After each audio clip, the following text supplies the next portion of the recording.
In the protagonist's past life, he worked in a rescue team and died in an accident. After that, he woke up in this world full of mutated beasts and those called the Awakened Ones. In this place, he also awakened a power. By expending physical and mental energy, he could create gems. If the target accepts the gem, he can control their life, soul, and even their consciousness. In theory, this seems like an extremely overpowered ability. But of course, there's an obvious problem. With the gem in hand, someone asks what John Ping is doing. He tells Su Jingyo that it's nothing special and asks if she wanted candy. However, she tells him to forget it since she would never want to be controlled by him. The problem with the ability is that the person has to know what happens when they consume the gem and accept the contract voluntarily. Otherwise, it's useless. The original owner of this body nearly exploded with rage because the ability was useless. However, having lived for a long time, he had a more resilient mentality to withstand such a useless power. Still, Su Jingyo tells him not to give up and that soon he'll find some creature that will accept being dominated by him. The boy says it's easy to say, but besides himself, no one else would accept it.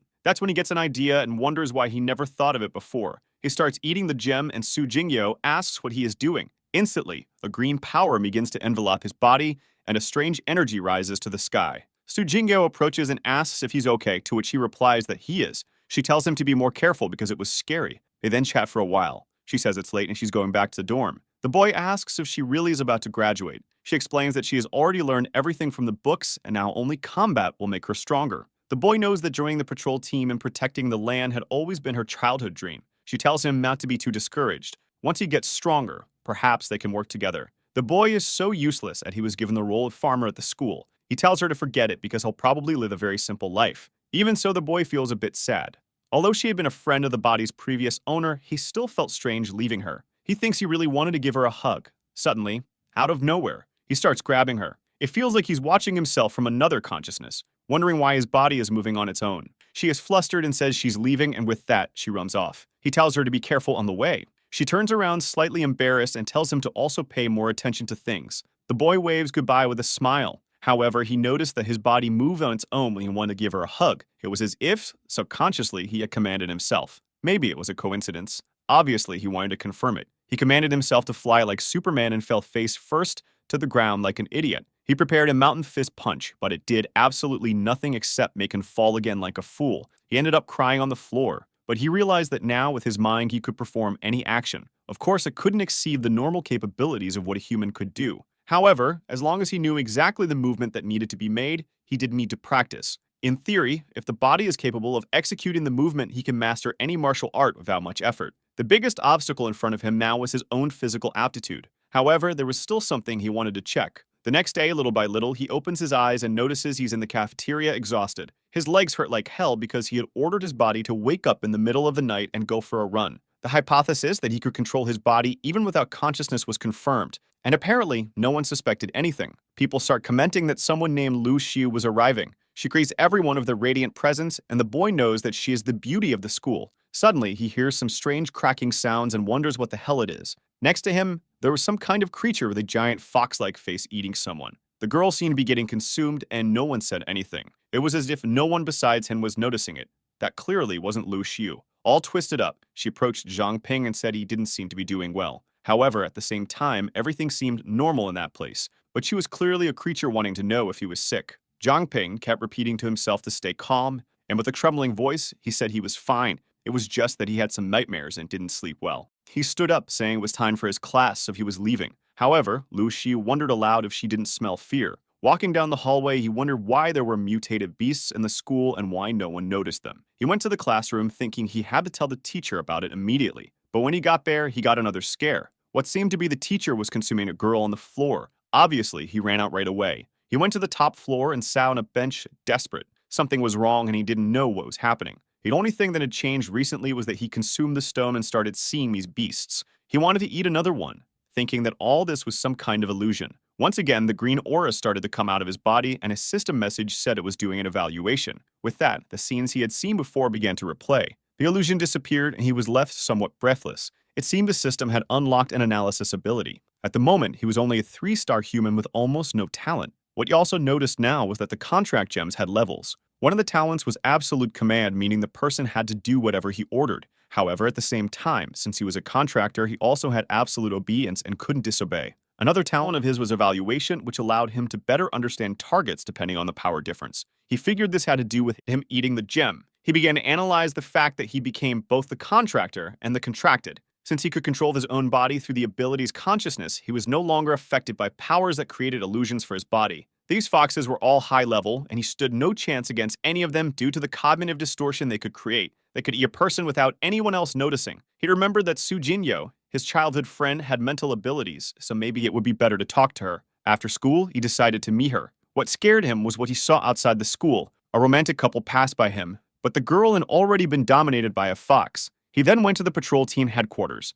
He approached the receptionist, who, looking beautiful, asked him what he wanted. The boy said he was there to find a girl named Sujingyo, who must have joined today. But lo and behold, the woman also turned into a fox and told him to wait a moment. Sitting on the bench, he wondered how those damn creatures had already dominated even the patrol team. Apparently, not even high-level awakened ones could see this illusion. And if anyone asked what he was doing there, it was Sujinyo. Zhang Ping said he was worried that she wouldn't adapt, so he came to check on her. She said he didn't mean to worry and introduced the allies from her team, saying that everyone that took good care of her. The boy admitted that it truly was impressive. She then excitedly said that from now on, she would work hard and get stronger to destroy all the beasts and avenge her relatives. She suggested he should join the patrol team too, as they were short on members. But the boy, embarrassed, said his ability was kind of weak, so he wouldn't be able to help much. Seeing how well she was adapting, and given that he was just a farmer, he said he was leaving. However, he already suspected the truth. He only said goodbye to Sujingyo and her entire team, who were all foxes too. Trying not to show fear, he left, wondering how the strongest group in that city had been wiped out.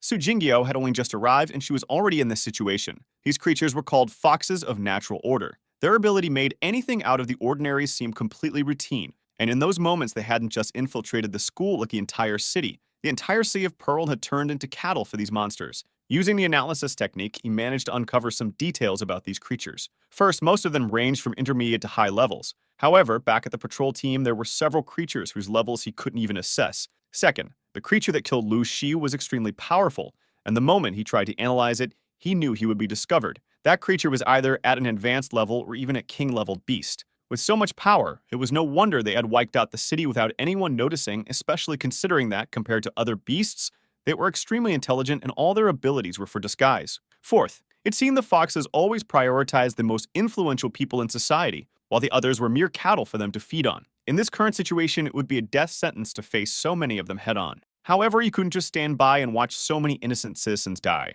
He needed a way to get stronger. A week later, he woke up at 3:54 a.m. since he received the ability. It seemed his body was resting much better. In addition, he advanced to level 2 after training a lot. All the remaining physical and mental energy he had was being turned into gems to consume, in hopes that sooner or later he gave better one or some evolved talent. After all, ever since he leveled up, the gems had turned colorless, and he seemed to get nothing from consuming them. However, today he finally got another one with color. He consumed it, saying that it looked more like poison, but he hoped it would have some effect this time. After a while, power began accumulating in him, and in his profile he received a new ability, Night Walker. It granted him night vision, reduced his presence at night, and if he was in the shadows, he became completely invisible. In addition, the contract gem also leveled up to 2, and he wondered if it had something to do with his base level. If he could really gain a new talent with every level, he would eventually become invincible. But now that he had the new talent, there was no reason to delay. Time to start practicing. Activating the Night Walker ability, he said he wanted to test it. He ran around the school and noticed that his vision at night was now far better than during the day.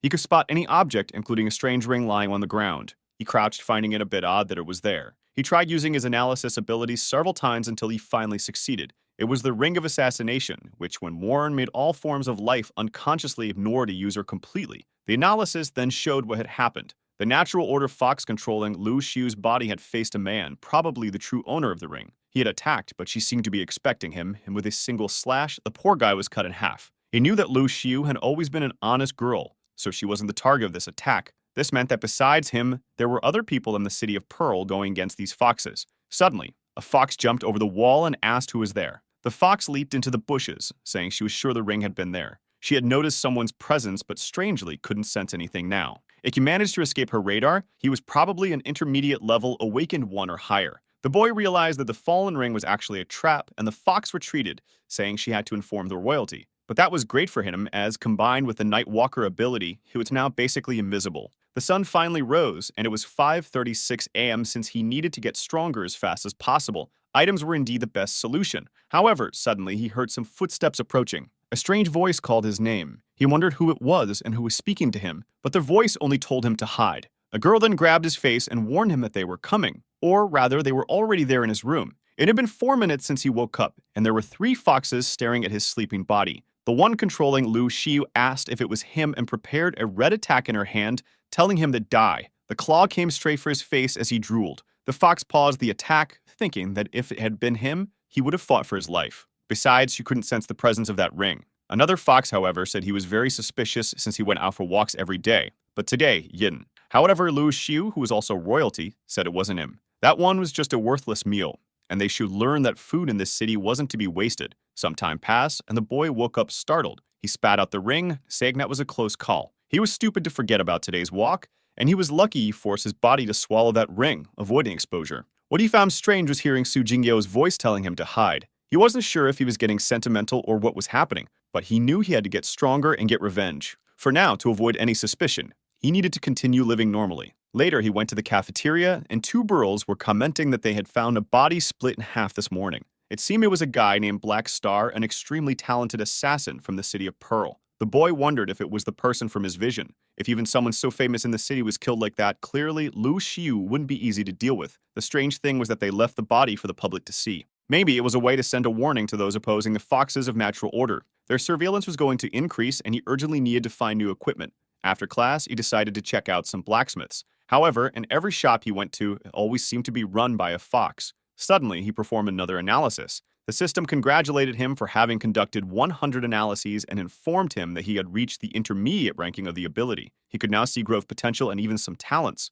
The fox had called him into the shop, but he simply thanked her, saying he wasn't interested. His priority was to find a store that hadn't been taken over yet. He approached a blacksmith called Soul Iron, where someone inside said the sword was of high quality. A blonde guy was trying to sell it to the old man, saying he didn't want to brag too much, but that blade was extremely good and he was offering it for a low price. However, the old man told him to take his eyes off his daughter and get those trashy things out of there. Angry, the guy got in the old man's face and asked if he hadn't heard what he said. Suddenly, Zhang Ping grabbed the sword that the guy had left on the table. The man asked what he was doing while the boy used his analysis ability. The blonde guy came over, telling him to give it back or he'd get beaten up. But the system warned that while the sword was attention-grabbing, it was useless since it had been repaired terribly. Right then, Zhang Ping said that the sword would break, and indeed, it snapped at that moment. The blonde guy started crackling with electricity, saying that Zhang Ping had ruined his plans and asked if he knew who he was. He claimed to be a direct disciple of the martial arts master from Shini School. He lunged at Zhang Ping, unleashing a flurry of light attacks.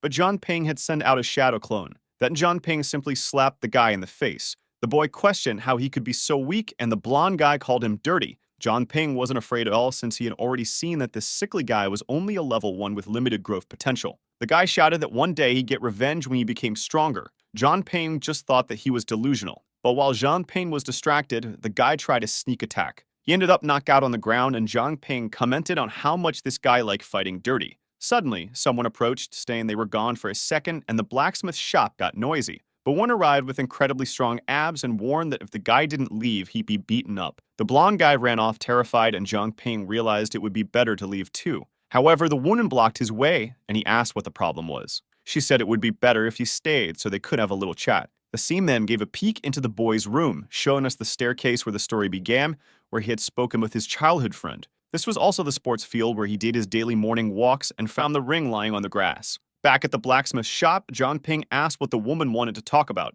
She said she was a weak, single girl who struggled every day to survive and had to take care of her uncle. She remembers that Zhang Ping had great potential and physical strength, so she wanted to ask him a little favor. She wanted him to stay with the old man named Liu Tifeng, take care of the shop, and learn everything about blacksmithing. Obviously, she would cover accommodations, meals, and even pay him. Zhang Ping was overwhelmed with joy, thinking it would be great to learn as he would need many items and didn't have much money. Plus, the shop didn't seem to be controlled by the natural order of foxes. He struck a worker's pose, saying he was a man of the field and wouldn't shy away from work. She slapped him on the face, saying that's what she expected from a guy she was interested in. Zhang Ping muttered that his first priority would be to survive her hits. A few days passed with him working at the blacksmith shop, and someone told him to put more force into it. He asked if it was okay to do something like that, and she said it was fine since no one was coming to check on them. She encouraged him to continue, saying it was really good. Obviously, he was forging, not what you might have thought, right? She was teaching him how to hammer the materials, and she told him to wait a moment while she went to get some molds from the warehouse. The coal to be used was in a bucket,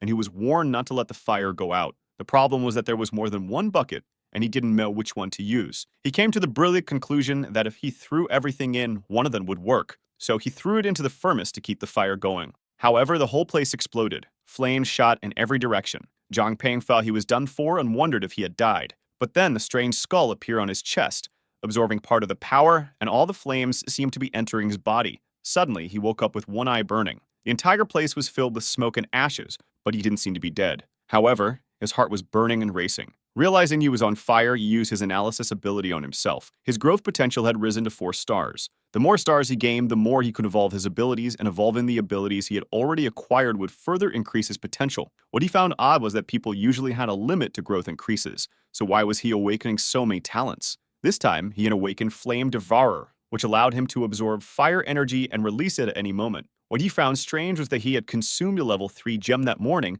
but the power had only been released after this accident. Suddenly, the woman appeared, asking what had happened. She noticed that the scarlet scales were gone and said that those caused an explosion when thrown into the furnace, but she admitted it was her fault for not telling him. He apologized to Sister Rose Kyung and said he would pay the price to repair everything. She told him that just being okay was good enough and asked how he hadn't died, since it was hard to put out the fire from such a scale. Moreover, she saw that he had created a material that required an extremely high temperature. She started casting the item into the mold, saying he had great potential. She remarked that the Academy still rated him with low performance. He was good enough to enter one of the 3 major organizations. He said he knew the patrol squad and the investigation squad, but what was this third one? She explained that there was indeed a third organization in the city, but almost no one in Pearl City knew what they were called or what they did. She then asked if he needed equipment and told him to take the dagger if he didn't mind. Seeing its glow, he remarked that it looked quite expensive. The good quality dagger was called Beautiful Tears and dealt damage to any creature below level 19. She explained that it was worth at least 100,000,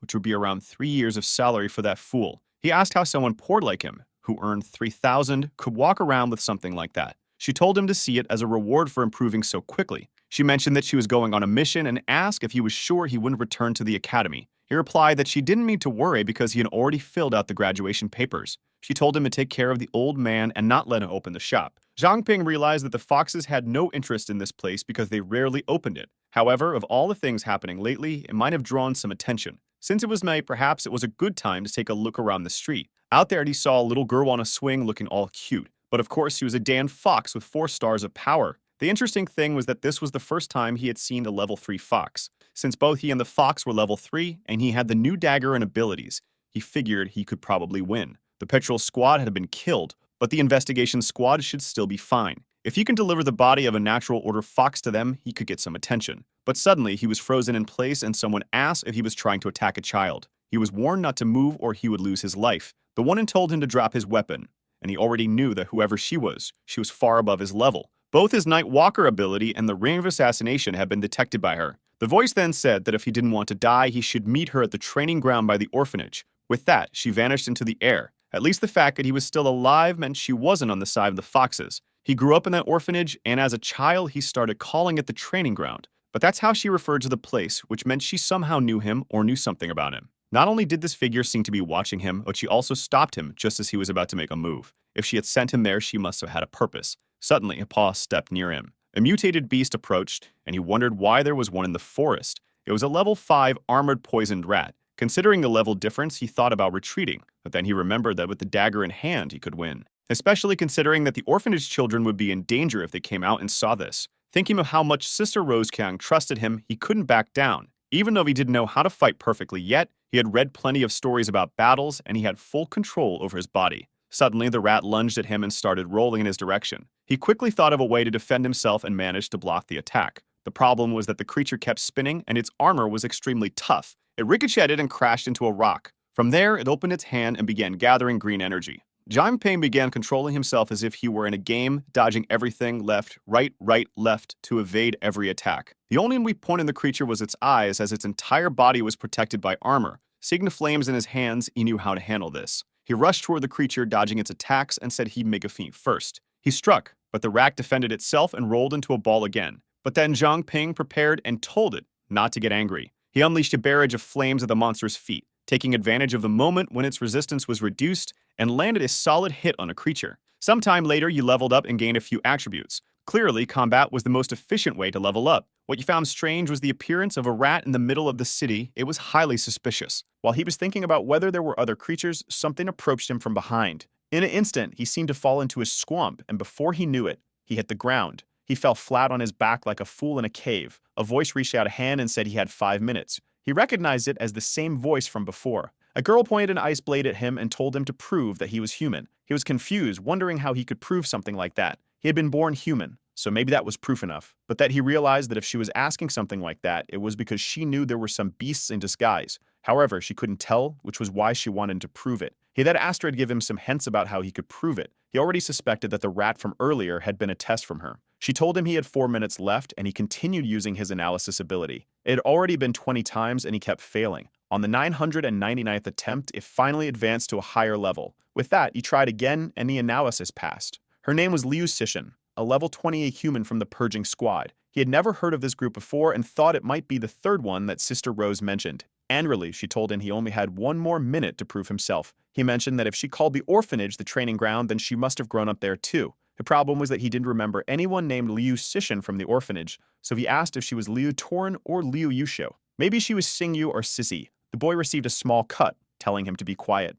She said that none of this proved he was human. However, John Peng figured she must be Liu Sissy because she reacted when he mentioned that name. She was 3 years older than him, and by the time he had joined the academy, she'd already graduated. He knew to recall something that only the two of them knew. He remembered that she once taught him the earth-crushing fist and began mimicking the movements she had shown him back then. He said that it seemed she really was Sissy. However, she interrupted him, saying she would ask a second question. She pointed out that his ability was the contract gem, which was supposed to be useless. So what had he been doing during this time, and why did he seem stronger? He explained that 2 weeks ago he consumed the contract gem and now had control over his body, making him immune to any beast illusions. Based on what he had observed, there was a massive group of natural order foxes within Pearl City. He believed that their entire tribe had already infiltrated. She asked if he was telling the truth since a fox's basic talent was cognitive distortion. He started explaining about the city's influential figures, a weapon shop, and even the girl on the park swing. All of them were natural order foxes. She told him to wait there while she checked something and asked someone named Jin Bo if he thought the information was reliable. The man replied that they had never discovered the natural order foxes inside Pearl City, but some investigations pointed to something similar involving cognitive distortion. He would send 2 people to capture the nearest foxes, and they should be back soon. However, at that moment, an explosion occurred behind him. 2 men were lying on the ground, and he asked what happened. One of them came running, saying that the crazy one following them was the owner of the cafeteria. The moment they tried to ask her to come with them, she started attacking everyone. The next thing they knew, she was face to face with the leader. But the man calmly prepared his fist and told her to die, hitting her square in the chest effortlessly. The girl disintegrated, and he remarked that it was arrogant of her to attack like that. As the body lost its aura, it turned into a fox. The man confirmed that the boy's information seemed legitimate. Finally, they began to understand who their enemies were. He told the team to be informed, and they would start hunting down these targets. Meanwhile, at the Pearl Academy, a lovely Lu Shi was lying down. Except, of course, she was a terrible fox. She and her friend seemed to sense something. Without hesitation, Lu Shi leaped from the top floor, thanks to her distortion ability,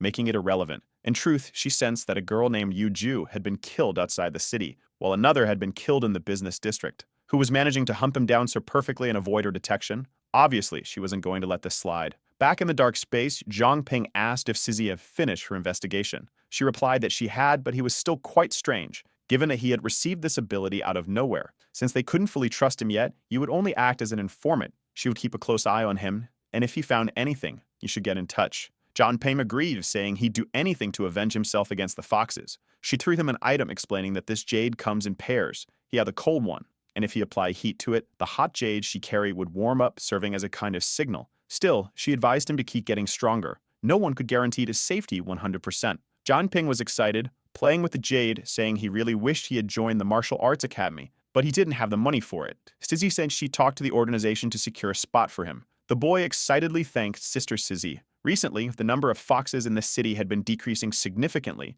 allowing the squad to kill them all. Luckily, he had gained his ability at just the right time, discovered the squad, and learned her identity. Thankfully, everything was going well, and the foxes were being eliminated. Plus, he had received $10,000 right away, which was quite generous. The girl approached him, asking if he was interested in learning martial arts at the Beast Cane Academy. The boy agreed, saying he'd like to check it out. This martial world was highly capitalistic, with each technique priced in dollars. The girl assured him that it would definitely be worth his money. The Beast King's martial techniques were highly valued in Pearl City, and she grabbed him, saying that if he didn't believe her, she could show him. She then prepared and told him that the first 3 techniques were the monkey technique, the crocodile technique, and the phoenix technique. John Peng noticed that the movements were much more precise than what he had been using. It really was a good martial art, The only issue was that it was clear the girl wasn't fully prepared to teach it properly. Being a gentleman, John Peng asked if she was okay. As they were talking, two side characters showed up itching for a fight, and one of them asked who had given her permission to hand out flyers there. Embarrassed, she apologized, saying she didn't know she wasn't allowed to.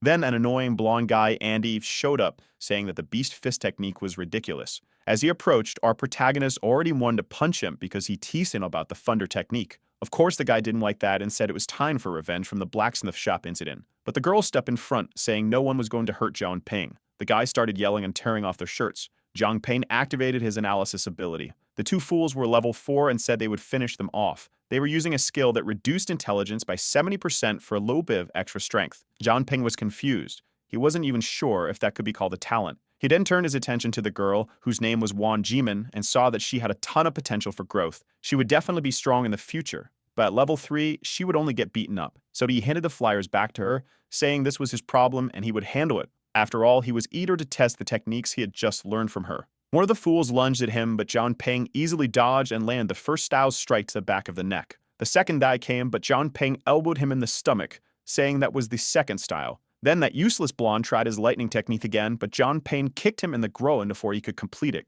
Jimin was already impressed, wondering how John Peng had learned the techniques just by seeing them once. She could ask if, in the future, he could teach her if she didn't understand something. John Peng agreed, and she thanked him, saying that together they would get much stronger. John Peng knew that with her 7-star growth potential, she really had promise. Maybe, in the future, he would be the one needing her help. When he arrived at the academy, he saw a bunch of people panicking because it seemed like the instructor was coming back. Jinan mentioned that Instructor Baide was a bit cruel, and those who didn't complete their missions were usually punished. John Peng asked if she had been punished, and she admitted that she was probably punished the most since she hadn't managed to accomplish much in a month. John Peng wondered why she seemed so proud of that. Then someone opened the door and everyone greeted the instructor. Jimin told John Peng to be respectful and cautious. The first thing the instructor said was to run 50 laps. John Peng noticed the man's name was Bai Gay, a level 25 human. He'd already tell that Baide was strong, especially since his level was on par with Cizi's. Baide then asked John Peng if he was the one who helped with the issue at the other school. John Peng responded that he was.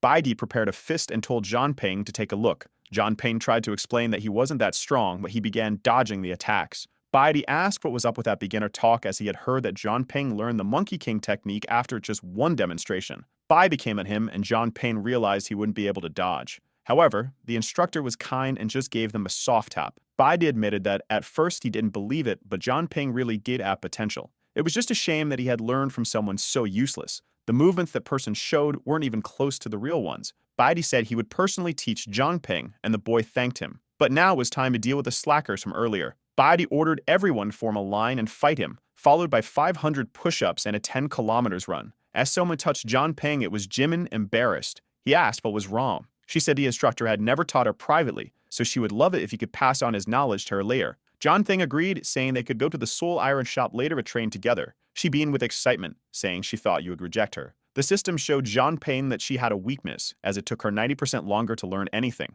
However, if she trained the same thing every day, her learning speed would increase by 10% each day, up to a maximum of 100%. Clearly, this ability was a nightmare for the teacher, who didn't know why she couldn't learn anything. 5 days passed, and they were back at the blacksmith shop. Someone commented that her movement was wrong. The diligent boy had taken her to the basement and was teaching her, explaining that she was doing it all wrong. Even though he was breaking the technique into parts, she still couldn't get it right. But that beast fist technique he had learned was really something. At that moment, Rose Train returned. John Peng told Jimin to keep practicing while he went to check on things. Upstairs, Rose mentioned that she had almost messed up this time and still didn't understand why the number of mutated beasts was decreasing so much. Because of this, they had been forced to hunt up north, where they encountered some storm wolves. John Peng asked if she got out of it okay. She replied that yes, they had used a technique to hide, and the wolves attacked another group, allowing her to grab something valuable, a gem that allowed people to control the wind with their minds. John Peng asked if it was a wind gem, and Rose commented that he really seemed to know everything. With that, even a child could create wind blades. John Peng heard a voice saying that her brother was starting a train. Another voice mentioned the wind blade sword, and yet another said that since Yu Shiwei had died, she would eat 2 more of them. With that, John Peng awakened another talent. But then he heard someone talking about the 2 people inside the shop. He recognized the voices as those of Natural Order foxes, and they were discussing how the 2 would make a great stack. John Peng wondered if they were planning to invade the shop in broad daylight. Meanwhile, Sizzy was taking a bath, reacting calmly, even though John Peng was about to be in serious danger. He questioned whether she would arrive in time, as those foxes could break in at any moment. Rose noticed something was wrong and asked if he had a problem. Ping turned to her and suggested she visit her uncle now that she had returned, as he was always talking about her upstairs. She agreed and said she would prepare dinner and buy some ingredients. But before leaving, she took the gem with her. Ping handed it back to her and thanked her for leaving, ensuring she wouldn't get involved in what was about to happen. He then rushed over to Jimin, who was practicing like a fool. He simply told her to be quiet and come with him. Just then, two foxes appeared and asked where they thought they were going. Ping told Jimin to stay away, but she asked what her mom and dad were doing there. She told Ping they were her relatives, so there was nothing to worry about. However, standing before him were two natural order foxes at levels 15 and 16. They asked Jimin who the person next to her was and why he seemed so scared. She explained that he was a friend from the martial arts academy. Suddenly, a dark space began to form around the two of them. Both foxes leaped at them, shouting not to let them escape, while Jimin appeared frightened. Ping told her to forget about them and hold on. The problem was that they seemed to be tracking him. Ping turned his back to protect her from the attack. The two fell to the ground and smoke rose. Jimin asked if he was okay, and he replied that he was. She then asked what her parents were doing, but Ping warned her not to get closer. They were mutated beasts. The mother fox commented that it seemed he could see through their disguise, and if that was the case, he couldn't be allowed to live.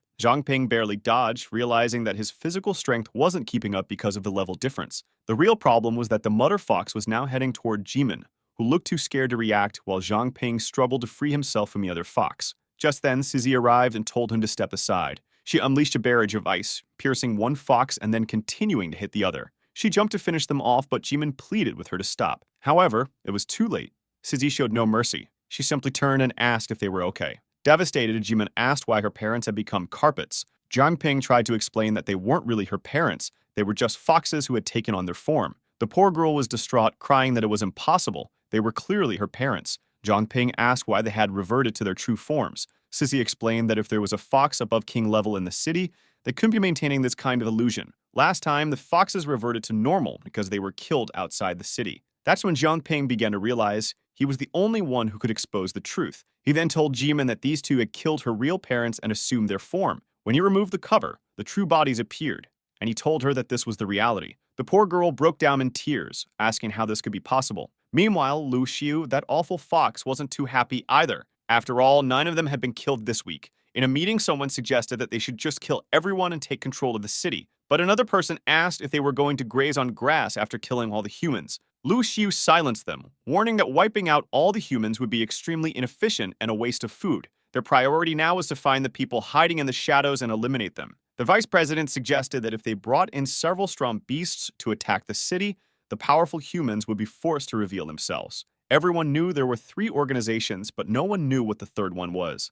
The 2 foxes nearby agreed that it seemed like a good idea. Lu Xiu stood up and gave her approval, but reminded the mayor not to forget that he was still human, warning that if he did anything wrong, he would be dealt with. The idiot mayor punched the air, vowing that he would never go against Her Highness. Back with Jimin, she slowly approached the puddle, looked at when it happened, and cried for her mother and father. She apologized, saying she had never realized the truth. Sizzy, ever so cruel, said that even if Jimin had known, she wouldn't have been able to do anything. Jimin, crying, pleaded with her to go easier, saying that she knew she was weak, unable to learn any martial arts, and that was why she had lost her parents. She lamented that she should have been the one to die. But our romantic protagonist, Ping, stepped in with a hug, telling her to listen. This wasn't her fault. He had also lost someone important and thought about them every day. Maybe if he had stopped her from joining the city patrol, she would still be alive. But he knew that even if he could go back in time, nothing would change. Joining the patrol had been her dream, and nothing he could have said would have stopped her. Just like Jimin couldn't blame herself for her parents' deaths, she needed to get stronger and protect those she loved in the future.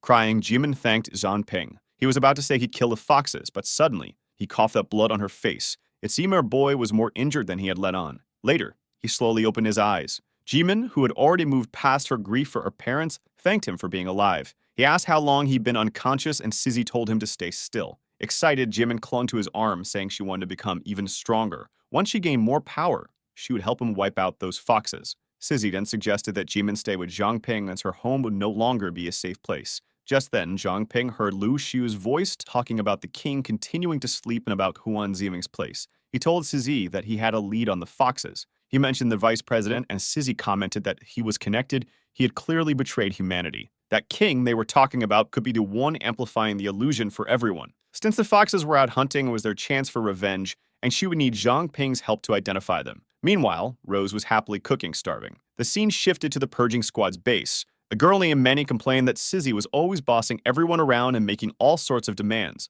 While Chenluro just quietly observed, they entered the meeting room, where another, far more dangerous, person offered Manny a cup of coffee. This base was a dangerous place, if you know what I mean, and it was time for the meeting to start. Her name was Suji, and she initiated the solar recharge. Another person activated the black curtain, and the last one triggered the light and shadow distortion. Together, they created a celestial curtain around the entire city. Meanwhile, Zhang Ping thought that the purging squad was finally starting to trust him. They were the only ones who had a chance to deal with all of this, and they had extremely rare weapons. They also had a secret group for operations like this. The leader had the Black Curtain ability, which was responsible for creating those non-existent spaces he kept falling into. Suji had the Solar Recharge ability, which would give a long-lasting buff to allies, and Chen Luwei could turn herself or others completely invisible. Together, their powers allowed them to create the Celestial Curtain, which lured any creature below Kame level into the world they had created. Since the foxes like to use illusions to kill people, they were going to play the same game. We saw two burros walking through the city, talking about killing humans. One of them suggested they could capture the humans and take them back. The other commented that the city had been chaotic lately, and her friend asked if she was scared. Suddenly, the second girl stopped, and the one with purple hair asked if she didn't feel something strange approaching. The first girl was about to brush it off as paranoia until she also felt something and wondered where all the humans who had been around them a second ago had gone. At that moment, someone approached with a fist aimed right at the back of their necks. A small explosion echoed through the street, and the person remarked that it was a shame they hadn't been able to take them out in one punch. The girls realized that this was the person who had been killing foxes in the city and called him bold. It was Liu Bo who thanked them for the compliment. He was a level 32, and Zhang Ping had warned him that these two were level 25s, so he was confident. Both girls lunged at him, but he easily dodged one of their strikes. However, something strange happened. He seemed to take damage, even though he had blocked the attack. One of the girls leaped toward him, saying he was nothing but food. Liu Bo found it strange that even though he had blocked the attack, he was still taking damage. The girls kept striking him, taunting him, asking if that was all he was capable of. They found it ridiculous that their friends had been killed by someone so weak, but then one of them took a slap to the face with Liu Bo, saying that now she knew why. Her friend jumped in, shouting that he would pay for that. However, up close, Liu Bo said he could see it now. He had been defending against their human forms, but needed to remember that he was fighting foxes. It was difficult, but now he understood their true size. They were indeed strong when it came to sneak attacks, but in a real fight, they were nothing. Agonizing, the friend asked the other for help, but Liu Bo just smiled and asked if she was feeling nostalgic. With that, he slammed her friend right into her chest. As they were reeling from the blow, Liu Bo appeared behind them, warning that another strike was coming to finish them off. He delivered a crushing heel kick, driving them into the ground. Writhing in pain, the two foxes wondered why they couldn't sense the rest of their race. Liu Bo told them to stop overthinking it. This was the end. He unleashed an electric explosion, finishing them off completely. From afar, Zhang Ping observed and remarked that Liu Bo was indeed strong. Sissy replied that of course he was. After all, he was the leader of their division. But Zhang Ping couldn't help but comment that Liu Bo's outfit looked like something straight out of Super Saiyan. Stizzy received a notification that multiple beasts were invading the city, and if too many creatures got through, the celestial curtain would overload. She told Zhang Ping that they would have to deal with the other creatures, and she would send someone to watch over the blacksmith shop. Zhang Ping asked who she had been talking to on the phone, and Sizzy explained that it was a big boss whom he would meet one day. Sizzy broke down the power levels. Low-level creatures were between level 1 and 10, and Zhang Ping was currently level 4. Mid-tier levels were below 20, where most foxes resided. Apex creatures like Junbo at level 32 were at the highest level before reaching the king rank, which was level 40 or higher, a level where some foxes operated. As they walk outside the city, Zhang Ping realized it had been a long time since he had been in a place like this. He asked what kind of plants were growing around them. Suddenly, Sizzy grabbed his arm as one of the plants released electricity. A green bubble floated up and exploded, spraying liquid everywhere. Stizzy warned him to be careful. It was actually acid. She pointed to a rabbit and told Zhang Ping that it would be his challenge while she checked the surroundings. Zhang Ping analyzed the rabbit and saw that it was level 9. Even though it looked harmless, he knew he couldn't let his guard down and had to finish it quickly. He attacked with his dagger, knowing that the first strike was the most important. However, the rabbit didn't even try to dodge. Zhang Ping quickly followed up with a pearl fist, but the rabbit released poison from its ears. Zhang Ping realized he was still quite useless. The rabbit hopped around, activating poison traps from various plants. Zhang Ping commanded his body to dodge while trying to figure out what was happening. Clearly, the rabbit had insane reflexes, and his sneaky attack had been useless. Worse, the creature was luring him into an area filled with acid. The rabbit was fast and intelligent. This wasn't going to be easy. Zhang Ping noticed something strange. The acid wasn't burning him. Ready to fire at his body was evaporating the acid on contact. The rabbit launched another series of attacks, but Zhang Ping responded with a barrage of flames, easily blocking the assault. Since the acid was liquid, the fire evaporated it instantly. John Peng understood why Sizzy had assigned him this task. Despite how dangerous these creatures were, he had a clear advantage. The rabbit lunged, puzzled as to why John Peng wasn't being consumed by the acid. John Peng tried to defend himself but had trouble understanding the creature's movements. Worse, the rabbit's claws were also coated in acid. The creature had realized that long-range attacks wouldn't work, so it had come in close. John Peng now had to envelop his body in flames to burn the acid from its claws. However, his flame reserves were limited. He charged with the rabbit, asking if it thought it was the only one with tricks. John Peng tried a series of strikes, but the rabbit dodged. Finally, they were face to face, and John Peng said there was no escape now. He had trapped the rabbit in a fire tornado. The problem was that he only had 3 flame reserves left. He stabbed with the rabbit, but it dodged and his reserves hit 0. However, that was exactly what John Peng wanted. He began walking through the flames he had created, absorbing the fire and partially refilling his reserves. He coated his dagger in flames and struck the rabbit square in the back. The creature fell dead, but John Peng realized that without matching its level, he probably still needed to finish it off, and so he did with a lot of determination. As a result, all of his stats increased by 2 points, which was strange since he hadn't leveled up. The system explained that each level up became harder, so sometimes, when training or defeating enemies, he would only gain stat boosts. John Peng, still at level 4, lamented how hard it was to level up. Poor guy. But then he heard a strange sound behind him, a legion of not-so-happy rabbits. Worse, John Peng only had 2 flame reserves left, and there were far more rabbits than he could handle, including some huge muscular ones. He muttered that at least it was enough to activate the pendant and started running in desperation, calling for Sister Sizzy to help. But the rabbits were smart. They cut off his escape route. The area behind him was packed, and the rabbits were clearly coordinating their attacks. A barrage of poison was heading his way, and John Peng had no way to dodge. But suddenly, an ice barrier rose up, saving him. He knew who it was. Sister Sizzy had arrived to save the day. She warned him that these bullet rabbits were in berserker mode, so she would have to take care of them, already preparing to send a wave of attacks in their direction. With that, the fools were all chased out of the forest, drenched and defeated. Now they lived cute did May, but they were still damned creatures. John Peng couldn't help but think, these cursed things only look adorable after they're dead. Sizzy, ever so cruel, snapped her fingers and everything turned to ice. The entire wave of creatures became frozen pillars. Sizzy remarked that she'd only been gone for a minute, so how did this many creatures show up? John Peng, of course, said he had no idea. She responded that the worst part was that this didn't seem to be end. Another legion was coming their way. But instead of attacking, these creatures were headbutting one of their own that was trapped in the ice. They didn't even care that a girl was preparing a sword. It was as if they were all fixated on completing a single objective. However, Sizzy wasn't about to help them, and even though the creatures looked cute after death, she showed no mercy and finished them off. Since the whole pack was focused on the one in the middle, Sizzy knew there had to be something inside its body. She reached out and commanded it to release. The ice shattered along with the creature, and inside they found a spiritual control pill. Dan Thing asked what it was, mentioning that it smelled nice. Sizzy explained that some organizations used it to control mutated beasts. Usually, this was done by the Zhu clan of tamers. It seemed that after all this time, they were finally making a move. The pill emitted a strong scent that only mid-tier beasts could sense. It made them crave the pill, and once they consumed it, they lost control and became mindless.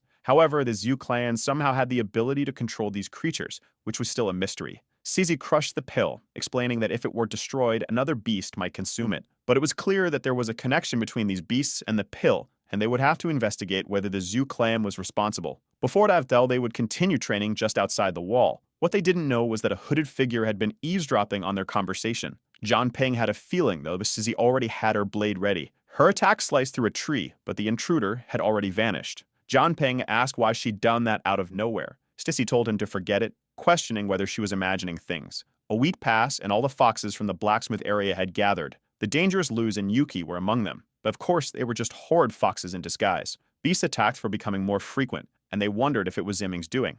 Still, Luz wasn't going to rely on him, as it was time for her to make her own move. She told the others that as many of them knew, humans had discovered a way to break free from mental control. Most of the foxes had disappeared from the blacksmith region, so everyone would head there. Their plan was to spread chaos and make it look like they were acting impulsively. That way, Luz could observe who would appear, allowing them to eliminate all threats. Meanwhile, back in the forest, the dumb bullet rabbits were still standing around. Zhang Ping sneaked up behind them. Since it was nighttime, he had his evasion ability active, allowing him to strike without mercy. For the past week, he'd been hunting these cursed rabbits and had reached level 6. Additionally, he had become familiar with all their attack patterns. First, he easily neutralized their long-range attacks using his flames. Typically, they would cover themselves in steel and try to attack or escape. Since the acid they used was flammable, it made it even easier to eliminate the ones covered in steel. He had also been using the scarlet scales to recover his energy, so the flames he used never ran out. This was the technique he called Flame Devourer, or maybe not, because even he thought that name was a bit cringe. The problem was that he had already used up all the snake scales he collected, but with so many kills, it should be enough to level up again. Finally, Ping reached level 7. He was thrilled. His contract gem advanced to level 5 as well. He had thought the gem was connected to his level, but unfortunately, from levels 4 to 6, he hadn't gained any new abilities. He was eager to find out what power he would gain this time and really hoped it would be something combat related. But just then, one of the rabbits changed expression. It took on a dark form and a purple aura began to emanate from it. Ping was confused. After all, that rabbit was supposed to be dead. But since it wasn't, he decided to use his last flame reserve to finish it off. He laughed, saying it seemed like the rabbit liked coming straight at him. But when he went to stab the creature, it caught his hand and dodged the attack. Ping realized it might be a spiritual creature and wondered if it was the avenger of the rabbits. Not that it mattered to him. He swung his blade, commanding it to die. The creature collapsed, shriveled and weak on the ground. Ping wondered since when these cursed rabbits had such a technique and started searching for a spiritual control pill. Instead, he found a strange purple object, but had no idea what it was. He tried several analysis attempts, all of which failed. He kept trying until finally the analysis worked. It was revealed to be another essence, which came from the testicle of a black goat. Once again, Ping forced the analysis to try and see a memory of the item. Finally, he glimpsed the black goat fighting a horde of creatures. The beast went 1 on 30 and easily started decimating all the creatures, or so it seemed. Suddenly, one of the creatures landed a bite on it, and it appeared that both of them had died. Ping felt that the orb had some kind of effect, but he didn't know how to activate it. Besides, the place it came from was pretty disgusting. He muttered to himself that he was an insignificant, useless insect who didn't have the luxury of choice. Harsh on himself, but he consumed the orb anyway. Immediately, he felt a shock, screaming as he couldn't understand what was happening. Suddenly, he remembered the moment when he hugged Jingyao and how she had turned into a fox soon after. She had told him that no matter what he encountered in the future, he needed to survive. Ping reassured her his mind that he wouldn't die, not until he killed all those damn foxes. With that, he gained another body, which allowed him to convert the fear of others into nether energy. Each percentage of fear generated a manifestation that represented 10% of his current attack power. With fully recharged energy, he could unleash an attack with 1000% power. It was a perfect ability, both offensively and defensively. The most impressive part was that his growth potential increased by 3 stars because of this. Clearly, the nether body was more powerful than he had anticipated. But suddenly, Ping started crying and even he didn't understand why. He couldn't tell if it was sadness, joy, or regret, but he swore he would avenge Jinyo soon. At that moment, a group of men carrying some things approached him. One of them asked if the kid was okay, but the other told him to leave Ping alone, as it wasn't a problem. Ping slowly stood up, his Hour of Darkness ability active, and said he was fine. However, the men ran off in a panic, which only fueled Ping's nether energy. It seemed like he was going to have to cause a little mischief in this world. The most interesting part was that the nether energy could form any shape he wanted. Curious about its strength, he swung to strike toward a tree. Even a blade created from just 1 point of nether energy sliced through the tree like paper. He then slashed through the falling trunk, cutting it into neat cubes like something out of Minecraft. He created a small shield that cost 10 nether energy points and easily blocked everything. This was going to beat his trunk party against high-level beasts. Suddenly, Sizzy appeared behind him, shouting for him. She approached, reading an attack, and asked if he'd seen the nether beast that had been detected nearby. Ping, feeling awkward, realized he'd have to explain what had happened. Sizzy asked what the deal was with him eating the nether essence, accusing him of having a death wish for consuming something so dangerous without knowing what it was. Of course, Ping explained that he had done it because his analysis hadn't indicated any danger. He said he had been calm about it, as if anything had gone wrong, he could have ordered his body to vomit it out. Sizzy, however, questioned what he would have done if that hadn't been possible, if the item had been a parasite that took control of his body. Startled, Ping asked if something like that had happened before. Sizzy explained that nether creatures were completely unknown entities. They didn't have a specific form and usually hid inside other creatures. When a hubris died, they condensed into an organ, and when another animal consumed it, they took control. The point was that nether creatures specialize in infecting those who consume them. Ping realized he had made a stupid mistake. The intense pain he had felt when he consumed the essence was likely the creature trying to take control of his body. However, since he felt fine, maybe that meant the creature had failed. Stizzy said that because Ping had absolute control over himself, the beast had been able to steal his body. Still, she warned him that if he showed any signs of mutation, she'd have to cut him down. Ping apologized, and just then, a spider descended between the two of them, shouting surprise at Sizzy. Embarrassed, Sizzy tried to swing her sword at the creature but missed, and it scuttled away.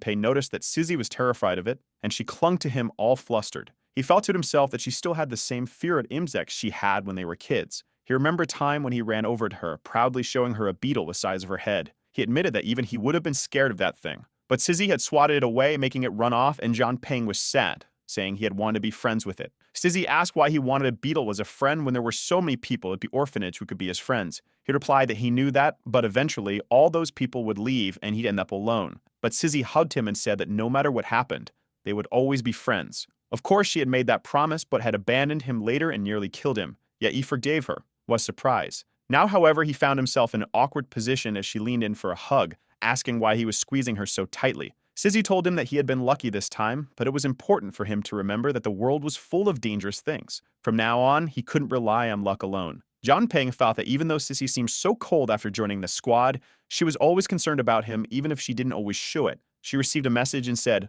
"Understood." John Ping asked what was going on. She explained that his training and investigation would be paused for now because they needed to return to Pearl City. It seemed that Liu Bo had been injured, and they needed to go back to offer support. John Ping was shocked that someone as strong as Liu Bo had been hurt and asked why they didn't call the other groups for help. Sissy explained that they couldn't alert anyone to their presence, and besides, things outside the wall were a mess. On the way back, it was explained that when the cataclysm began, they erected walls to protect what little was left. Because of this, traveling beyond the wall was extremely dangerous, and only a few independent awakened ones had the courage to do so. There were a few villages around Pearl City that hadn't yet been taken over by creatures. At sea, there were numerous apex-level creatures, and no one had any idea what was on the other side. When they arrived at the base, someone explained that they had been using the celestial curtain to monitor the foxes when suddenly, many of them appeared on Blacksmith Street, so they went there to resolve it. But it turned out to be a trap. Jimbo had been injured and was still recovering, so for the time being, Sissy would have to take responsibility and ensure the city's safety.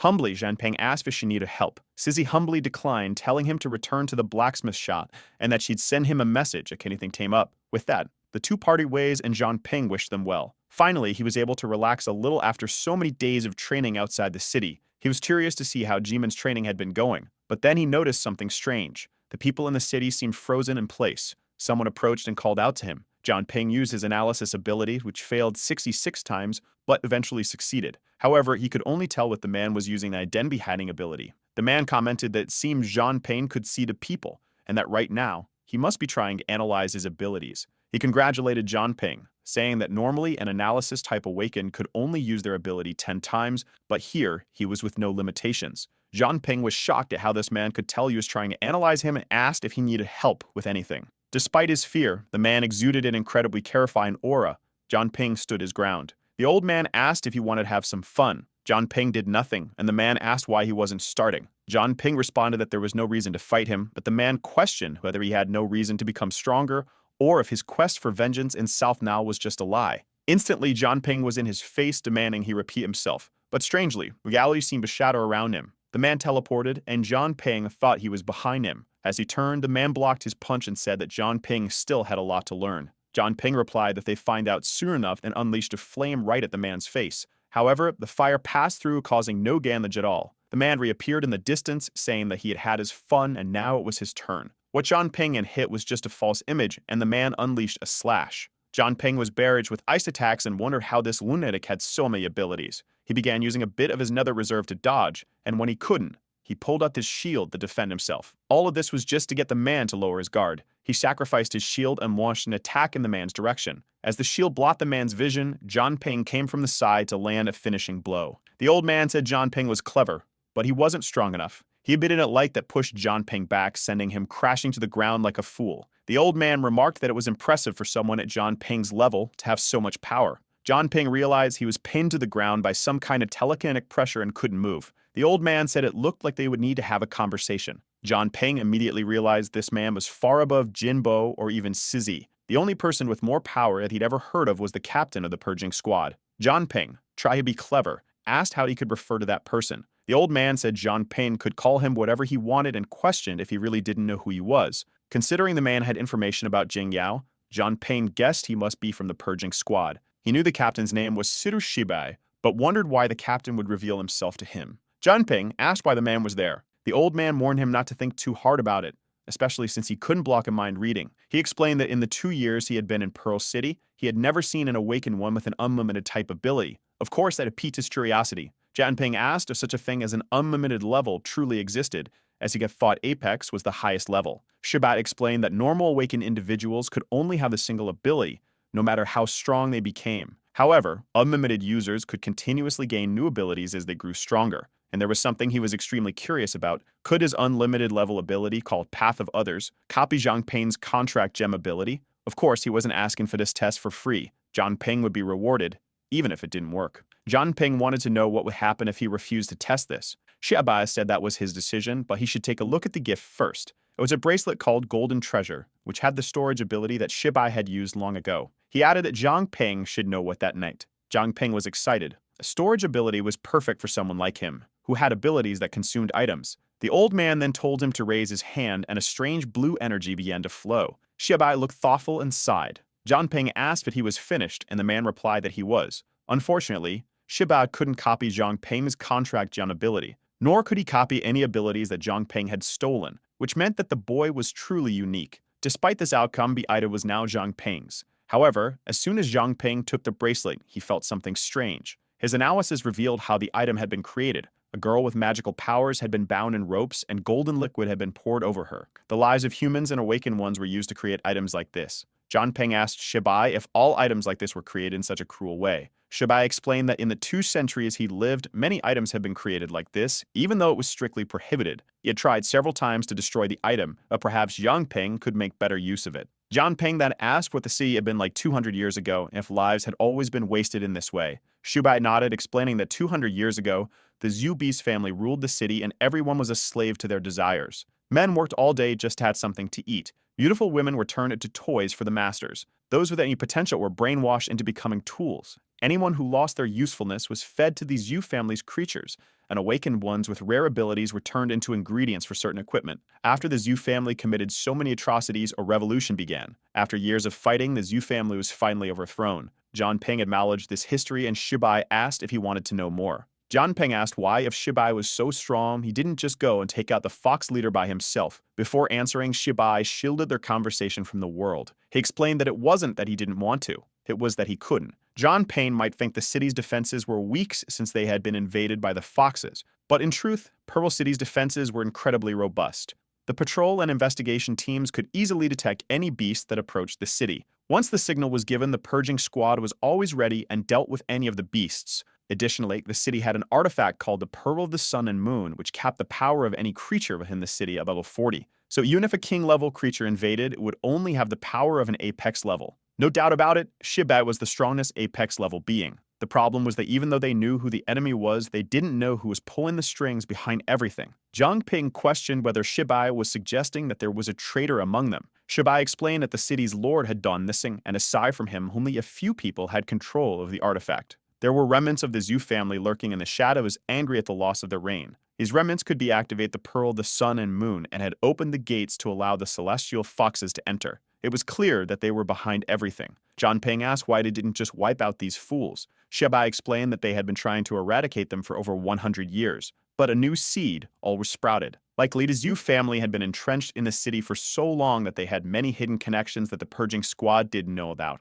Zhang Peng realized that this was why the fox invasion never made sense. What was the true goal of the Zhu family? Was the lord dead or alive? And why have the beasts recently started to stir more frequently? That's why Shibai was being so cautious. As if he were to die, the sea would lose its greatest weapon. Worse still, if he were captured and controlled, it would be the end of Pearl City. Still, Shibai then reiterated that while he couldn't copy Zhang Peng's ability, it still needed him. He asked Zhang Peng if he was willing to join the purging squad. Without hesitation, Zhang Peng shook his hand and said, "Of course I am." Meanwhile, at the Soul Iron Forge, Jimin asks Rose why she's been repairing so much equipment lately. She says she's just trying to make the best use of her free time. Then Jimin asks when Zhang Peng is coming back since it's been a few days since he left. Rose says it must be all the missing that's making her so distracted. She replies that it's not that, it's just that during the day she has no one to help her train. And she keeps wondering how he's doing outside the wall and if he's encountered any danger. Rose says that kind of talk is identical to a wife's. It seems she can't go a day without a boy. She turns to the barrel and says she'll stop teasing her. But she warns that she doesn't need to worry because the creatures outside the wall are all marked. So as long as he stays in the right regions, he'll be safe. Jimin then questions if there are other villages outside Pearl City capable of doing that. Rose says yes, there are a few, but they are very backward and xenophonic. Most of them still worship bestial gods and make sacrifices to them. so if you ever come across one, it's best to flee. Jima asks if they are human, and if so, couldn't be just communicate with them. However, Rose warns her to be cautious with that thought, saying they are actually much more dangerous than the beasts when it comes to the outside world. Some of them wear terrifying masks, and you never see them coming. At that moment, Jimit asks if it's like that thing showing up behind them. Rose says yes, it really is quite similar to that one. That's when she notices the thing is really there. And our guy shows up like a fool, scaring the poor girls. But Rose doesn't forgive and gives him a good kick and a groan. Well, boy, your little plan fell apart. A few moments later, our boy decides to pretend nothing happened and tells Miss Rose that was a bit cruel, but she wants to know who he is. Our girl removes the mask, revealing it's him. The two of them want to scold this rascal for playing around and scaring them, but then he teases her hair, saying he's a rascal for going away and coming back just to give them a scare. Our girl says she heard them talking about some scary villages and decided to play along for fun. She asks if he finally finished his training, and he says yes and will stay by the walls for a while. She says that's perfect because she found some clues about a certain Shanshan. She was planning to go to the city, so it's good he's saying to take care of Jimin and her uncle. Before he can say anything, she tells him to go enjoy it because someone really missed him and was wondering when he'd come back. Immediately, Jimin runs off, saying she wants to return to her room because it's late and she wants to rest. However, she stops in front of the door. She calls for our boy, who gets a bit confused, but she turns around smiling, saying she's happy he returns safely. For Junping, this was the first time he felt at home since all of this began. She even jumps startled when the old man asks why you have that silly grin, and tells our boy to tell Miss Rose that the old man is extremely ill and that she should stop leaving the city. Our boy asks if it's true, and the old man smacks him on the head, telling him just to follow the plan. Zhangping asks why, and the old man explains that Shanshan has been missing for a long time, so something cruel may have happened. He knows how strong his daughter is, but with her taking such risks, eventually, she'll encounter something bad too. That's why he's playing dumb to stop her from taking so many risks. Our boy feels a little awkward with the old man's plans. The old man tells him just to follow the script. That girl is extremely loyal, and if she knows he's a bit sicker, she'll stop risking so much. He warns that our boy has a real talent for forging. His daughter is good, but she never put in much effort and never wanted to. So this next week, it'll be him who really teaches our boy the essence of forging. Even though it's not a super secret technique, it's a unique skill of the Liu family, so he better pay attention. Excited, Zhangping says he won't disappoint, when suddenly he hears a voice calling his name, saying it's her. It was the spirit of Jinyo telling him to keep going because she was waiting for him. Once again, he's confused about why he keeps having these hallucinations. As the old man planned, his daughter stayed more in the city, and Zhangping started learning the techniques. He said he had a lung disease from smoking so much, and his daughter told him to stop smoking. Meanwhile, our boy has also been practicing with Nether to create much more precise forms with energy. Jimin finally mastered the 3 basic styles of the Beast Kin, and that night, when he heard Sujinyo's voice, he felt something familiar and, just to be sure, contacted the purging squad. He asked Shibai if he's sure there are no more foxes around the blacksmith's district. Shibai assures him that there aren't, as they cleared out the entire district. This made Zhangping want to understand why he occasionally heard her voice. What if Sujinyo wasn't really dead and was instead waiting for him somewhere out there? Maybe for revenge for answers or waiting for him to unmask the one pretending to be her. The scene shifts to 3 days later. A man approaches a door and places a metal bar across it. As soon as it opens, he sees a girl sleeping. He approaches to grab the poor thing, saying the drug he used worked perfectly. He pulls back the blanket, saying the rumors that she had the best curves and jade-colored skin were indeed true. And today, he would finally have his way. However, at that moment, a dark aura approaches and calls out the name Xiaofan. The man turns around, wanting to know who's there. The eerie voice starts talking, saying he's so ugly that only his mother could love him and that he's only fit to be buried 5 palms deep. He's always been hated by all women, which is why he's seeking revenge on them. And today, this shadow was there to take the soul he never deserved. At that moment, the man runs, knowing that his whole family should be unconscious because of what he did. So what kind of cursed ghost was following him? Until he's struck in the knee by a whip, he falls to the ground like a fool, and Zhangping's reservoir of fear begins to fill. The man starts crying, begging him to stay away. In that instant, the man wets himself and faints, and our boy wishes he had stayed awake a bit longer so he could draw more fear from him. Let this mark the success of the first mission he took on. It was time to bring his man back to headquarters and let them deal with him. This man's skill was pharmaceutical mastery, which allowed him to create extremely potent drugs. In that moment, our boy has flashbacks of the things this man had done. What he was up to was obviously horrific. Using the drugs he created, he harmed numerous women. Seeing this left our boy shaken, and suddenly, the man started waking up on the ground. He turned to launch an attack, but it's seen the hidden aura. Zhangping turns into smoke, and the man wonders where that bastard went. However, our boy simply says, "Today you die." The man wonders why the poison he threw wasn't working. In the next second, he sees a small hand flying toward him, and Zhangping says that for every person he hurt, he'll take a blow. Then a Saw Lake style, things were about to begin. The man began taking a flurry of attacks without being able to react. He started agonizing, desperate. Time passed, and the man cried out that Ping was insane, saying that he should already be dead and that he wasn't normal. However, our boy replies that with today's technologies, he would still be saved. He points toward a door and says if he can make it to the door, he'll let him leave alive. Ace often gets excited, seeing a chance to survive. He's already thinking that when he recovers, he'll get revenge on this boy. There were still plenty of girls he hadn't enjoyed yet. All he had to do was reach that door and he'd survive. But when he stretches out his hand, the door isn't opening. He starts banging on it, demanding to know why it won't open. And our boy approaches, saying it seems he can't even open a door. Even after receiving such a great chance, he messed up. Then Ping lashes him on the back with the whip. With that, our boy levels up once more. He'd always thought that killing the foxes would be enough to bring peace to Pro City, but he realized it wouldn't be that simple. There are people like this man who don't deserve salvation. Then he hears another voice talking about Hanai Academy, saying today would be a special day. It was the perfect chance to capture. Ping realizes he's going to have to teach another lesson. He tells the captain that he's already dealt with the scumbag, but found another one on the radar. The one relaying the messages is Manny, who controls the subspaces. Our boy warns Shibai and asks her it's true. She says there might be something strange since she can't feel what's happening over there. He then informs her that Ping seems to be heading to that location and tells her to report any situation that arises. She tells him to be careful, but reinforcements are on their way. The academy was surrounded by a red barrier. Inside, there were a few hooded figures. They had been searching for the target for 15 minutes, but still hadn't found her. One of them says they're in trouble because someone just breached the barrier. The chubby guy, panicking, says it looks like they've been discovered. However, the leader says it's impossible because they're using the dragon statue. But he warns that they're running out of time, so they need to find her soon. Our boy arrives at the entrance of the building. He starts analyzing the statue, trying to figure out what it is. The system explains that it's a dragon stone. It placed in 4 points, it creates a barrier that nullifies the perception of anyone inside. Our boy starts seeing the flashback of how that item was created.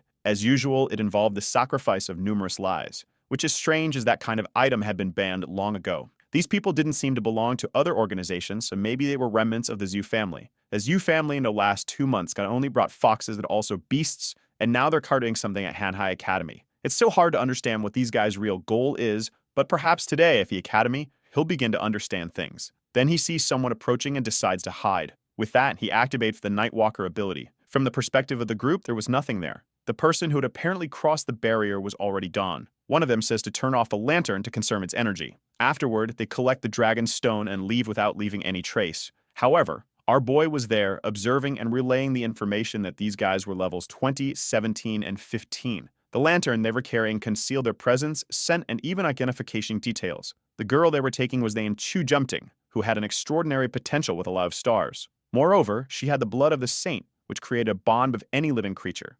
Ping realizes her ability is similar to a gem contract but much more advanced, as it works even without the person having to consume anything. The question remains, what does the Zhu family want with controlling this girl? However, it was obvious that he wasn't going to let these guys take her away like that. But suddenly, they seem to disappear. His analysis is interrupted and he wonders what happened. Almani, on the other hand, tells him that they're heading outside the city. Says he wouldn't make it in time, so our boy says he'll delay them. However, Shibai tells him to be careful and to consider his own safety. Bar Boy says he won't miss the chance to learn more about the Zhu family. The guys are already running outside the barrier, when one of them seemed to notice something. A strange other wolf came out in the bushes. The guys wondered why there was a creature like that right at the city's exit. Our boy's precision with form creation had improved a lot, but if he was analyzed, it would be risky. The guy decides to do just that to assess the creature's strength. But our boy notices the attempt to analyze him and interrupts it with an attack. Before the guy can do anything, he's already leaping. He's on the guy's back, ready to bite. The man dodges and tells Huan to hypnotize the creature. Huang spreads his arms and uses a technique telling the wolf to stay still.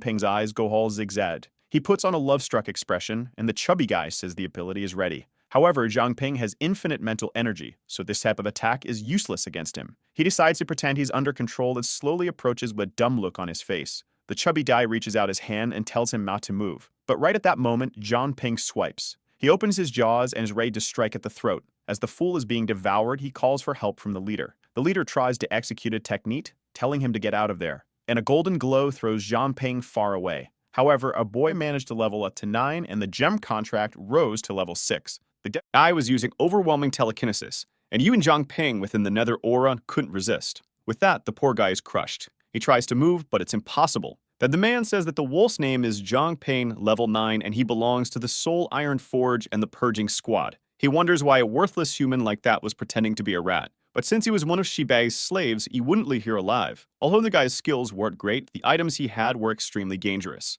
Clearly, the Zhu family had been depending on equipment they've been accumulating for a long time. The good thing for him is that even with restricted movement, he could still use the nether. What he found strange was that the gravity guy, instead of defending himself, was only trying to dodge. And then the guy jumps to the side and fires an electric arrow. Our boy has to use a good amount of nether to create a protective shield. The guy says that this type of ability our boy is using has a limited energy supply, so soon enough, it would run out. Our boy realizes that if the guy isn't trying to dodge, maybe it's time to try the next move. Another shock arrow comes, and he spends 15 nether to defend himself.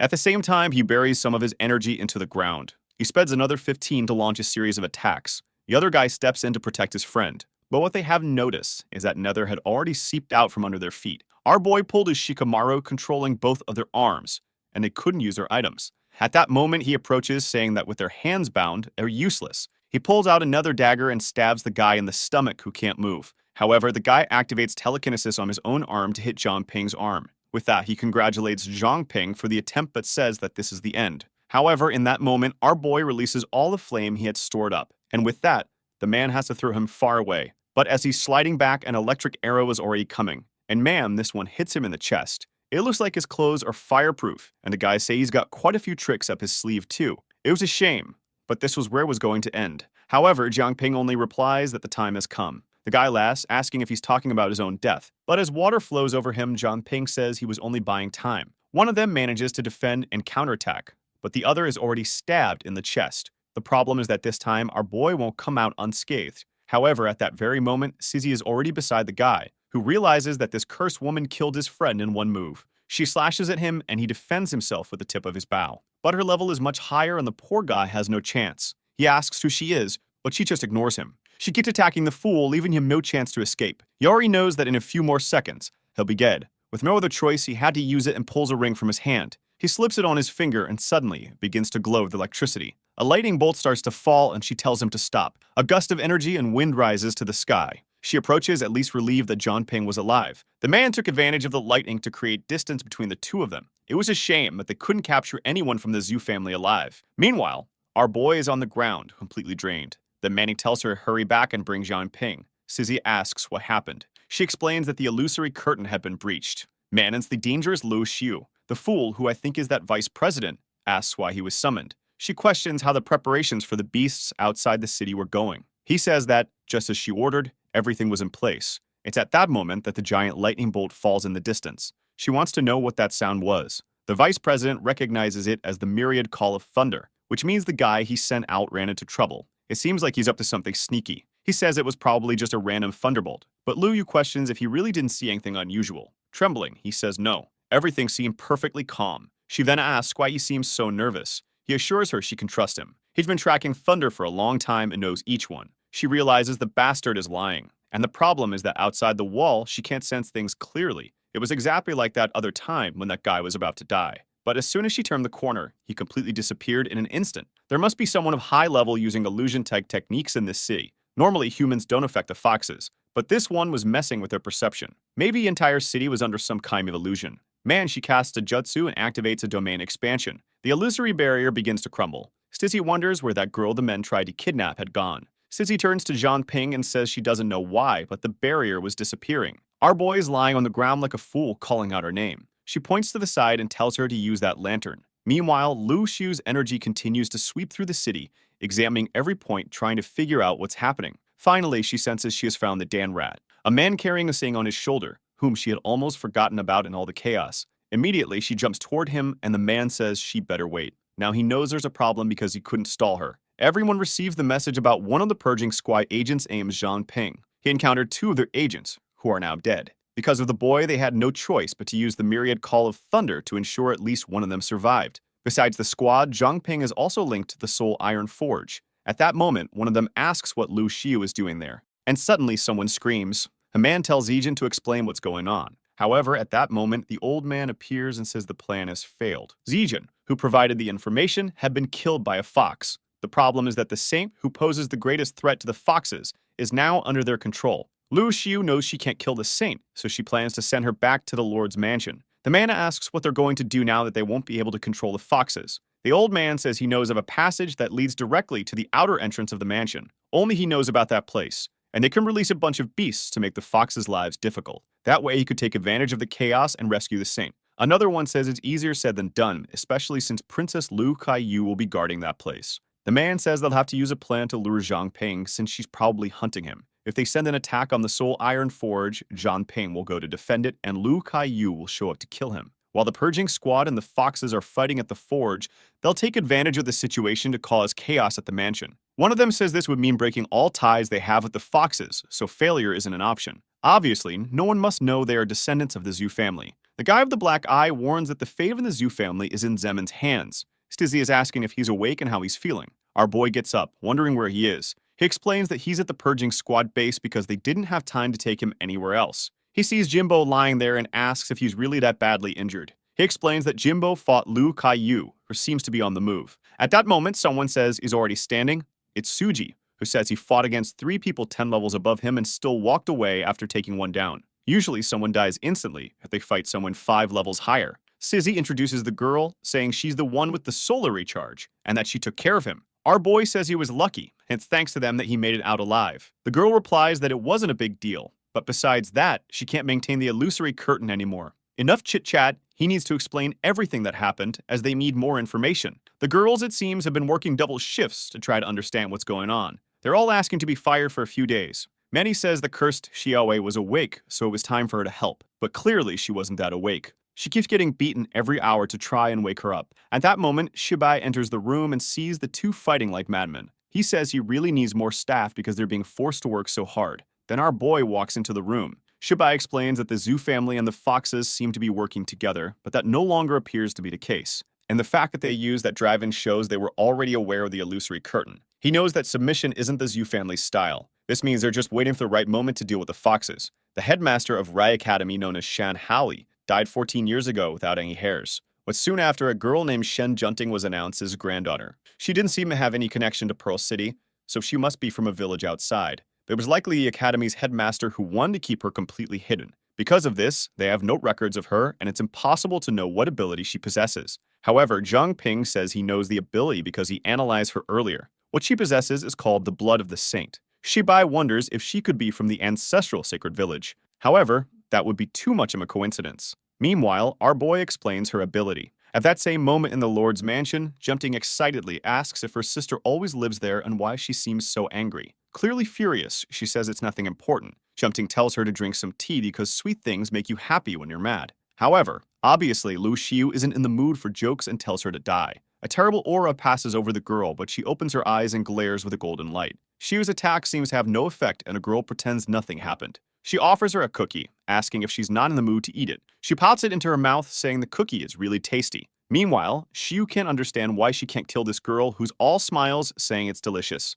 Every time Xiu tries to strike, at the very moment she's about to hit, she feels ill and cancels the attack. Chunting spits out the tea, saying it's terrible and that the person who made it is a complete idiot, who just so happens to be Xiu herself. The girl leaves, saying she'll prepare a new batch of tea and tells her to wait there. Meanwhile, Lu Xiu wonders why she feels so ill every time she tries to kill the girl. She's a princess of the Celestial Fox clan, so clearly this wasn't her own weakness. There was something about this girl that she had no idea about. Meanwhile, back at the base, Sizzy tells our boy that her water is similar to the nether. The main difference is that she can easily recover and reuse the water. However, once his nether is depleted, it's gone. That's because he still doesn't know how to convert tangible nether into something intangible again. It's like someone who knows how to turn water into a liquid, then a solid, then gas, and back into a liquid again. Our boy thinks the advantage of being intangible is that he doesn't need to walk around with armor all the time. But Sizzy tells him to stop thinking about that and focus on the fight. Take that fool always thinking about Naruto. Now the rascal knows how to use nether to create a barrier that reduces the impact of attacks.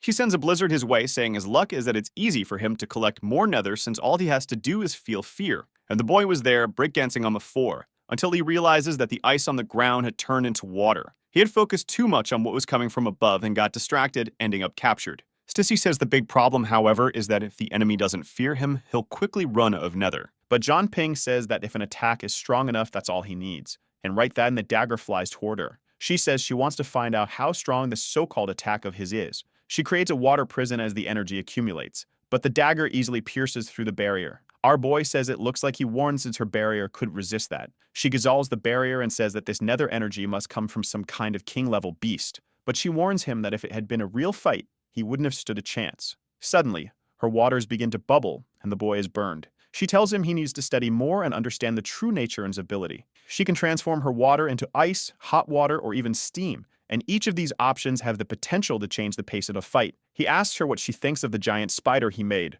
With the fear she felt, he recovered Sambi and Nether, and she slaps him across the face. But the crazy boy starts drinking the water she threw at him. She is startled and tells him to spew out because the water she uses is either extremely pure or toxic. Our boy asks for help, saying something strange is happening, and he can't control his body. Suddenly, his shorts fall down, and half of his body has turned into water. An arm starts to emerge from his chest and wants to know what's going on. That's when he realizes that he may have awakened a new ability. The owner first ability allowed him to consume any substance and have a 10% chance of adopting its composition, along with a pure water body, which granted resistance to any physical attack. Clearly, the level 6 gem was much stronger since it awakened 2 abilities. What he's curious about is exactly how this Onifirst works. Says he asked if he's really okay, and he explained that he's beginning to control how he can maintain his form. The water body and the nether body were quite similar, so he just had to use the same knowledge of form transformation. Out of nowhere, the fool turns into a puddle on the ground. He gets up like a stickman, saying it worked, or at least, it should have worked. A while later, he was back to normal, and she was blushing. She turns around and tells him, for the love of God, to put some clothes on. He then explains what happened. He says that because he accidentally drank her water, it seems he gained an ability called Pure Water Body. Hearing this, Shizuyu is shocked by his growth potential. The ability that's a dream for almost every water magic user was awakened without any effort. She turns to leave, and he asks if she's okay. But at that moment, the alarm goes off. She asks what happened, and they request reinforcements because the Soul Iron Forge is under attack. She orders all units to be sent and says she's going to help. Our boy obviously wants to go, but she tells him to wait because it's a trap. He says not to worry, now he can turn into a puddle of water and slip away. She responds that she doesn't have time to convince him, so he'd better follow quickly. When they arrive at the forge, there are a bunch of fallen assassins. While our boy runs ahead, Sissy gives orders to find the assassins. Outside, our boy calls for Jimin and everyone. Out of the corner, Rose appears, looking completely wrecked, and calls out to him. He runs and asks if she's okay. She points to the side and says that both Jimin and the old man were hurt.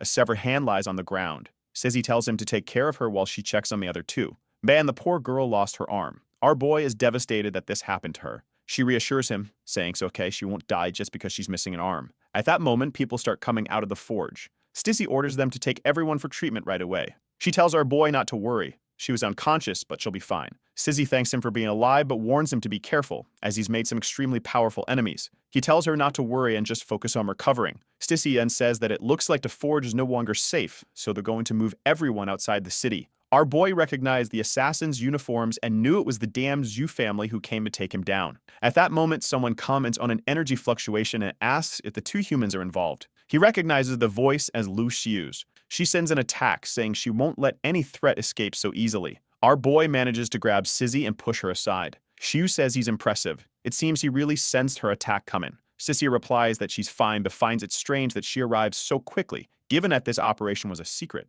Our boy replies that somehow, she must be observing the entire city. That's when Xiu seems to notice something. She asks if he's Zhang Ping. He says it's been a while since they last met and starts trying to analyze her. As his analysis progresses, Xiu says she's going to buy some time for the two of them and sends a blizzard her way. Xiu blocks it and realizes that her true identity has been exposed. She says it looks like they figured out who's behind everything. She creates a portal to send an attack to Xiu's back, but Xiu raises a shield to defend herself. However, Xiu is completely destroyed by a single attack. She realizes that even with her identity exposed, she can't sense the attacks she creates. If that's the case, she wants to see her dodge this. She sends a flurry of attacks in all directions. Our boy, who can see the fox's attacks, starts relaying the coordinates. She decides to trust him since he's the only one who can see everything. With that, she begins dodging and cutting down each of the claws. Xiu quickly realizes that this is the one responsible. She prepares a claw and sends it in his direction, but he gives himself the order to dodge. As a result, he starts dancing around like a fool, but doesn't get hit by any attack.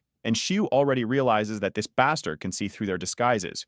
She sends another attack toward him and Sissy to make sure both of them die. However, for him, it's easy since his body moves naturally, and he keeps giving instructions. She moves close and raises another barrier to save the two of them. Our boy comments that Xiu seems quite upset. Did she get rejected or something? Suddenly, she starts screaming and says that he's truly impressive for having escaped all the tests they conducted. But still today, he wouldn't leave alive. He was dodging 3 tails, but what would happen if she sent 3,000? His nether barrier starts to weaken. As the pressure increases, Shiyu says it's beautiful to watch him resist like this. The barrier is almost at 0. Finally, it breaks, and our boy wonders how it's possible that he couldn't delay her for even a second, even using everything he had. At that moment, a projection of Shibai warns him to listen carefully, as he would only have one chance. Just as Shiyu was about to break the barrier, a golden light descends from the sky, surrounding her with clouds. Shibai informs him that this is the opportunity he's been given. Her attack dissolves against the barrier. He grabs Caesar's hand and runs like hell. Does he think he's going to kill this woman? He doesn't have the power for that. But, of course, she also says she's not going to let him escape so easily.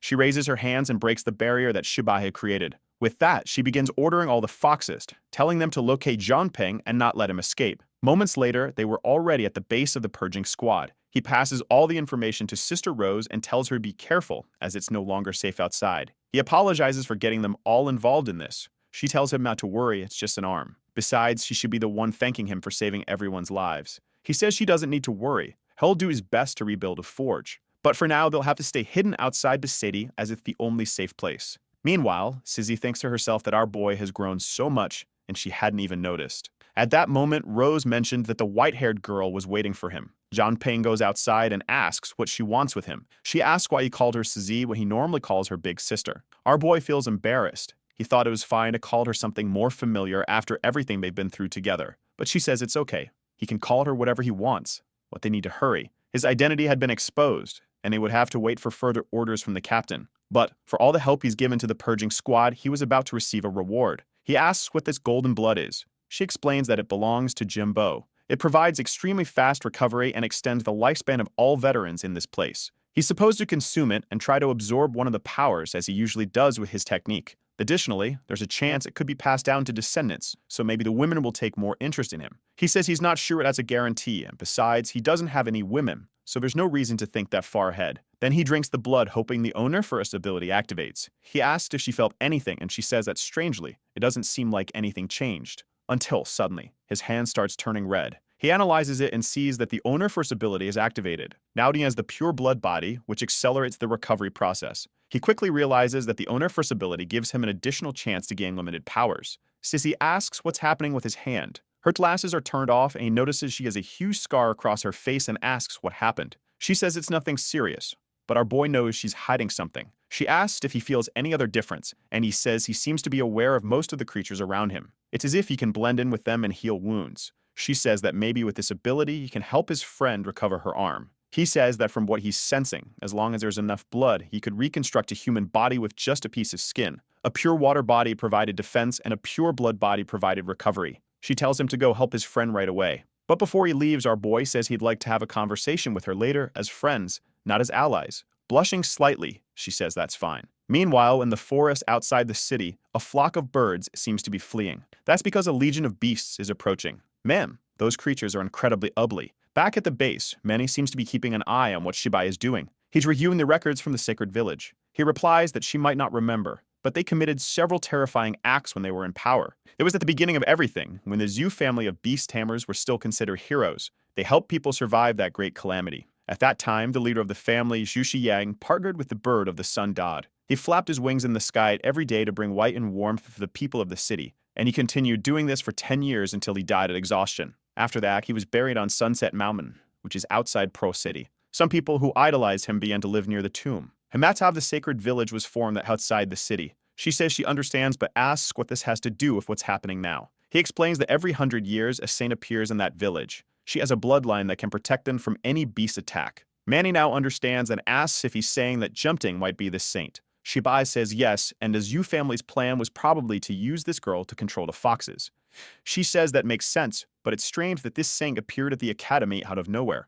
Shibai says that sometimes these things are intentional. With her in the city, they can use the excuse that she's trapped there and launch an attack with the help of the villages. Manny asks why they would do something like that. He explains that 150 years ago, Pearl City was ruled by an extremely corrupt and dangerous woman. To prevent the history with the Zhu family from repeating, the purging squad, with the help of the current lord, took her down. However, it seems she managed to escape and became the leader of the sacred village. Maybe she never gave up on dominating Pearl City and is just waiting for the perfect moment to attack. Meanwhile, the purging squad built several safe houses outside the city. They are extremely well camouflaged so that no one knows where they are. Safe house number 3, for instance, looks exactly like a rock. As they walk through the area, Suzy hears a strange noise and wonders if it's the Zhu family again.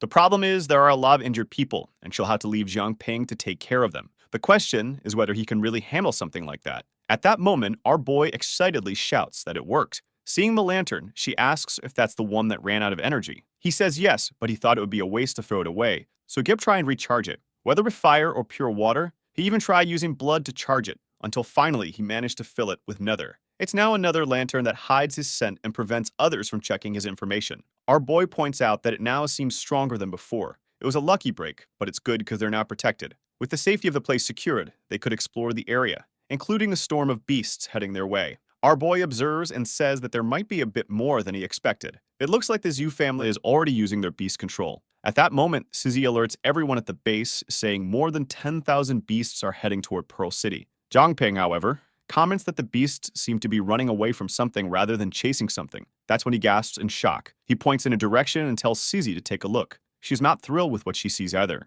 She warns over the radio that a massive horde of zombies is heading toward the city, and the number is at least 50,000. At that moment, Shibai slams his hand down and wonders how this is possible. How are they supposed to deal with 50,000 zombies, 10,000 beasts, the foxes, and the Zhu family all in the same city? Obviously, he don't have enough people to handle all of this. He wonders if he'll have to intervene directly, but then he has an idea. He calls for the 3 girls and tells them to prepare to activate the celestial curtain once again. They seem hesitant, but he explains that yesterday, he suppressed the power of the fox leader, so she's not at full strength yet. They're going to have to rely on the help of everyone in the city and send out a warning about the incoming zombies. Once all the awakened individuals are ready, they'll infiltrate the crowd. This way, they can blend in and avoid being attacked by the foxes. He then orders Suzy and Zhang Ping to buy the city as much time as possible to prepare. At safe house number 5, the man says those are the captain's orders. Everyone was supposed to head to base number 3 and help them survive. The men are excited, saying it's time for them to shine a little. Meanwhile, the guy from the Zhu family is furious because the plan to take down the forge failed.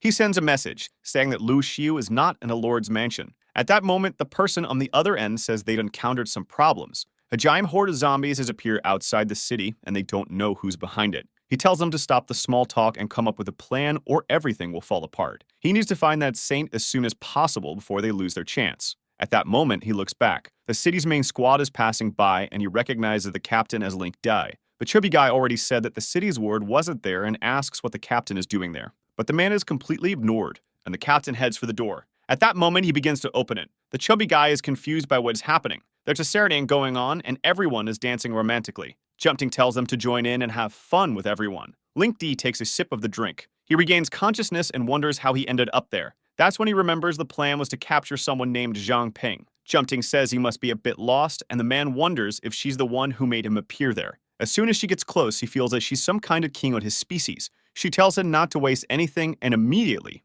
he kneels, saying he understands the saint. Confused, she asks why he's calling her that since she considers everyone there a friend. She tells him to join in and take part in the dance. The chubby guy knows that the saint's power only affects mutated creatures, so maybe this man has been taken by the fox. Considering how all the guards are there, there's not a single real person left in that mansion. The good thing is that Junting is controlling everything, and even she hasn't realized it. If he could convince her to be part of the plan, they could move on to the next phase. He approaches her and asks how things are going. She explains that she met many new friends and didn't expect such a big party just for her. She asked about her sister, Lu Xiu, and he says she'll be back soon as she went to take care of some things. He then tells her he knows of a much more fun place and asks if she wants to go there. Man for someone trying to win her over as a friend or not playing the game right. Obviously, she hugs him and says no. First, she hasn't finished playing here, and second, she doesn't understand how he knows her name since she never told him. Suddenly, everyone at the party stops and starts staring at him. Back at Safe House 003, Suzy is walking around with her little powers. Our boy is also creating ice and distractions to slow the beasts down. They raise some giant ice boulders with a few beasts trapped inside. The problem is, they're easily breaking everything. He warns that he's going to try to buy a little more time. He creates a full nether creature that costs 100 points. That's because the absurd number of beasts is feeding the fear he's able to generate. He's constantly gaining more fear and spending it to summon more monsters. The goal is to hold off as much as possible until reinforcements arrive. Now the attack distribution is with the zombies in the back and the beasts in the front. Our boy is all stylish, summoning this massive purple dragon. It's easily tearing through several beasts and racking up a ton of SP. Our boy is excited.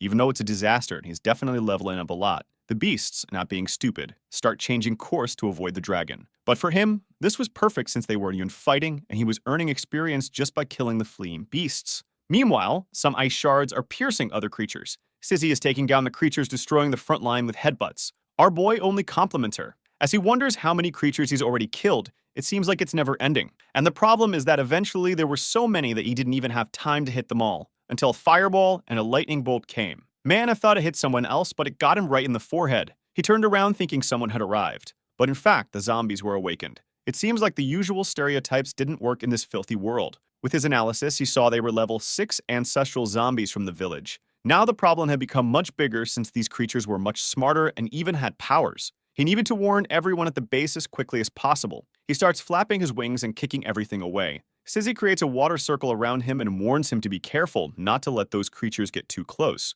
Our boy grabs the creatures with a water hand. He says he has an idea and flies into the sky. He starts raining fire on all the zombies he had captured. Then he makes it rain fireballs of burning zombies. The boy is racking up a ton of experience and had already gained 2 more points in all his stats. Meanwhile, Sizzy was easily cutting off heads. She activated a blade technique and slashed through a bunch more, until one tried to stab her right in the forehead. But our boy arrived and smashed them all with a single stomp. With that, they wiped out the first wave of the 1,000 creatures, so only 49,000 left. He wonders how these damn zombies knew how to use abilities. She explains that they were probably awakened in their previous lives. She's sure it's the filthy zoo family, but he explains that he analyzed the zombies and found out they're actually ancestors of the sacred village. Shibai hears this and says that from what he knows about the zoo family, they wouldn't go as far as controlling zombies. The current information suggests that this incident has much more to do with the sacred village. Stissy says it seems to be the work of that Dan woman, the one who gave her the scar on her face. It looks like you're dealing with another dangerous villain. She tells our boy to hold his breath because that gas is toxic. However, the strange smell reminds him of something. It smells like rotten eggs, meaning it's hydrogen sulfide. When he was part of the rescue team, he had to conduct an operation like this, and that's when he learned it's extremely flammable. He warns her to be careful because it could explode. She asks what he's planning to do. Our boy says there's no time to explain and she'll have to trust him. With that, she ignites her finger with a bit more flame. And of course, there's a massive explosion. But our boy wasn't a fool. While she protected herself, he was absorbing the fire. His reserves were now at 263. Another wave of zombies was arriving and he used his analysis ability. It was an old man sitting on top of a muscular figure. But strangely, the analysis wasn't working. The old man scratched his beard and said it was impressive they neutralized his poison. Unfortunately, it was a high-level creature too far away for the analysis to work. He comes up with a plan, decides to analyze all the other creatures instead. With that, he manages to perform almost 17,000 analyses. Because of this, his analysis ability levels up to advanced, and now he can analyze targets above level 30. That creature was called Zug Shaming, an awakened being at level 39 who had reached the apex rank. The old man then tells the creatures to kill the 2 of them because he has other matters to attend to. Our boy mentions that the creature is level 39 and asks what a fallen means. She explains that an awakened being's abilities evolve as they use them, slowly assimilating with their power. However, if they aren't strong enough, they are consumed by their own power. That's when they become known as fallen. The problem is that, despite losing their reason, they are considered extremely powerful. Our boy is calmly slicing through zombies. Suddenly, a green ogre appears next to Sizzy. It attacks her, and she has to defend herself. She's thrown back and immediately sends a message to the base, warning that a group of extremely strong zombies has appeared, and they no longer have the strength to stop them. Additionally, an apex-level creature is leading the entire legion toward the city. Given that it's level 39, it's a threat far beyond their reach. What's left for the 2 of them to deal with is the level 39 green orc. Zhang Ping then decides to test a new nether technique. He surrounds the creature with a bunch of purple chains, but easily breaks free. At that moment, a deafening sound comes from within the city. Our boy, startled, wonders if the enemies have already reached the city. Meanwhile, at the northern gate, the horde of beasts and zombies is approaching. Several awakened beings have volunteered to help defend the gate. Even the master who taught our boy his first techniques said he wasn't going to let the city fall like this. With just a few men there, no one was getting through. Or at least, there were more than a few men, but they were only academy apprentices. At least they were enough to stop the first wave of rabbits. However, obviously, this wasn't the biggest problem. Anicap himself was already locked in battle with one of the zombies with abilities. Man, he stopped the punch, but it seemed to start corroding his hand. And with that, the poor guy was being overwhelmed. He notices that the creature is using the same beast fist technique he teaches. This makes him wonder who the hell this monster is in front of him. He dodges another attack, preparing to land a blow on its stomach. But instead he goes for the classic Rock Lee move, Hinny in the shoulder. He throws it up into the air, headbutts it, then slams it down to the ground, causing an explosion. Look at him recovering HP out of pure rage. If you say the guy doesn't have swagger, you're lying. He sees that something seems to have fallen from the zombie and wonders why it looks familiar. Then he realizes it's the token of one of the older men from the academy. This person had that man's token and also knew how to use the techniques. Perhaps it really was Brother Benchy, who disappeared 30 years ago. He never imagined that someone like him would suffer such a cruel fate as becoming a zombie. Benchy keeps attacking, saying only he will be able to stop him. The elder wonders if the man he knew is truly gone. He remembers when they used to practice together. Since Benchy was a bit older, he always ended up getting hit. However, he was always a good person and taught him much of what he knew about beast techniques. And he was always eager to continue training. At that moment, the zombie says he's going to wipe the smile off the elder's face. But crying, the leader asks, "Since when have your punches become so predictable and weak?" He throws him away, saying it's a disgrace to the Beast King Academy. He didn't know who did this to his former comrade, but he swore he was going to find that person and make them pay the price. He then warns everyone to get out of the way, or they'll be caught in the crossfire. In the same moment, he jumps and comes face to face with Benchy. Man, the poor guy didn't even have a chance. He got hit right in the chest. The impact generates a shockwave that passes right through him. As he's being evaporated, he thinks to himself that his younger brother really has become stronger. With that, the leader steps back, telling his brother to rest in peace. At that moment, a man with yellow teeth says it's a shame to see a masterpiece being destroyed like that. But it didn't matter because that guy would be the perfect replacement. The leader, furious, asks if he was the one who turned his friend into a zombie. The old man says yes and asks what his objections are. Did insects like him really think they would survive that army? The Zhu family, after failing in their plan to kidnap the saint, is now being hunted by the purging squad. The attack on the forge was a good plan, worked to leave everyone on edge. And now Lu Xiu and Yu are running free through the city. The goal of releasing mutated beasts into the Lord's palace went wrong since a bunch of strange zombies appeared instead. The plan to capture jumping directly from the mansion center also failed, and now he's here, alongside the foxes. With that, the Zhu family's plan had been completely uncovered. They wanted to bring all the foxes under their control by using the saint and then retake control of the city. However, the current investigation shows that these zombies are connected to the sacred village. The celestial curtain has successfully been raised, gathering all the combatants in the area. The attack is mainly coming from the north, as the south is surrounded by mountains. At this moment, the Beast King Martial Academy and other awakened ones are holding the northern position. Meanwhile, inside the ancestral sacred village, a man kneeled before the cult leader and informs her that everything is ready. She tells him to go help the zombies cause chaos in the city. And the moment the Zaashi brothers capture the saint, they are to return immediately. The boy asks if that king-level beast in the city won't interfere with their plans. Additionally, if they're already declaring war, why would they retreat after the first attack? The warden says that the old fox is likely just waiting for Shibai to reveal himself. The boy asks if that doesn't put their plan at risk. She reassures him, saying he needn't worry. Even though the saint had only just awakened, not even that powerful fox could completely ignore her effect. Besides, the fox isn't their biggest concern in the city. The real problem is Shibai and the purging squad, and that's why she's using the zombies to create chaos in the city. First, they'll use the saint as a pretext for war and launch this invasion. The purging squad will have to activate the Sky and Moon Pearl, but to do that, Shibai will have to reveal himself, and that's when the fox will strike. As soon as they're caught in the middle of this battle, they'll kidnap the princess and kill the rest. The boy says that his information indicates that the Zhu family also wants the saint and asks what they'll do if they interfere. She explains that at the moment, the saint is completely out of control and the Zhu family has no chance of accomplishing anything. That's why she sent the Zaashi brothers, who have sacred blood and can communicate directly with her. Moreover, it seems that the great ancestors of the Zhu family don't want to get involved in all of this. Even if they tried to take the saint by force, they wouldn't be able to defeat the brothers. She then says it's time for them to head out as well. Meanwhile, our boy has his dagger ready. He and Sizzy are killing as many zombies as possible. The problem is there are so many that he's been fighting for a long time and doesn't seem to end. Suddenly, he feels something pass by him. He turns and tells Sizzy to be careful. As she looks, a creature slams an axe into the ground, knocking her down. She tried to form an ice shield, but she was thrown far away. The beast was already leaping on her, and our boy rushed to help. The problem is that he was running low on nether, and zombies were holding him back. He shouts for Sizzy to watch out for the attack, but the brute smashes straight into the shield. The chubby guy says that piece of metal is not just for show, and Sizzy recognizes him as Zhang Shuzhan. At that moment, some flying swords come out of nowhere and start eliminating several zombies. It seems reinforcements have finally arrived. The incredibly dangerous woman lands a powerful kick. This is none other than Cheng Suji. The flying swords continue to land in front of the massive orc, forcing it to retreat.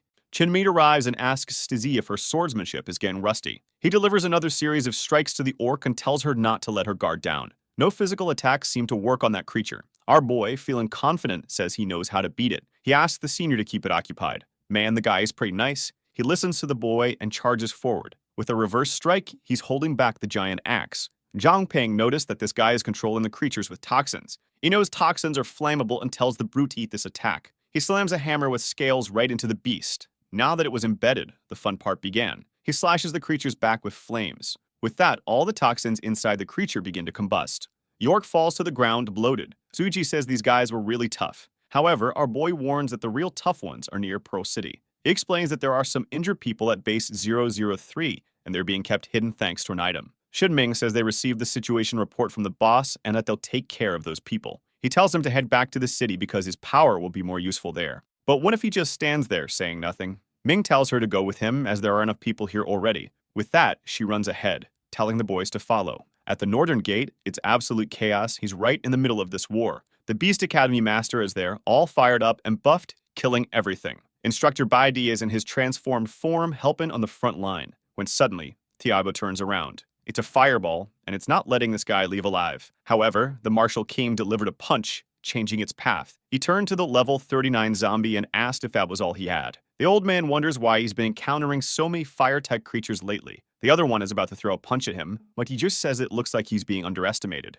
Ma'am, and oh no, he took one right to the gut. He still says it's not over yet. The old man coughs up blood and an explosion occurs as his hand pierces the poor guy. And man had rained the boy. This guy was tougher than I imagined. What the hell did he kill the big chief? The problem is, he noticed something unexpected. Even with the leader dead, the zombies were still moving. And obviously, it wasn't going to be that easy. At that moment, the man lands a usurpation strike on the zombie's belly. The technique this old man possesses allows him to sacrifice zombies to revive himself. At that moment, the poor guy's heart starts beating erratically. Already bleeding dark energy, he asks what the old man did. The old man says the effects seems to have taken hold quickly. He injected a little zombie toxin, and when it spreads, he'll become one too. Obviously, the poor guy wasn't happy about that. He activated an emperor body technique that raised his body temperature to over 1,000 degrees. The old man says it looks like he's trying to burn the toxin out with his own heat. However, that was impossible. There are many types of toxins, and his wasn't one that could be removed that way. At that moment, the Great Master's friends call out to him, and he turns around, telling them not to worry. With that, a bunch of zombies surrounds him and asks how long he can last.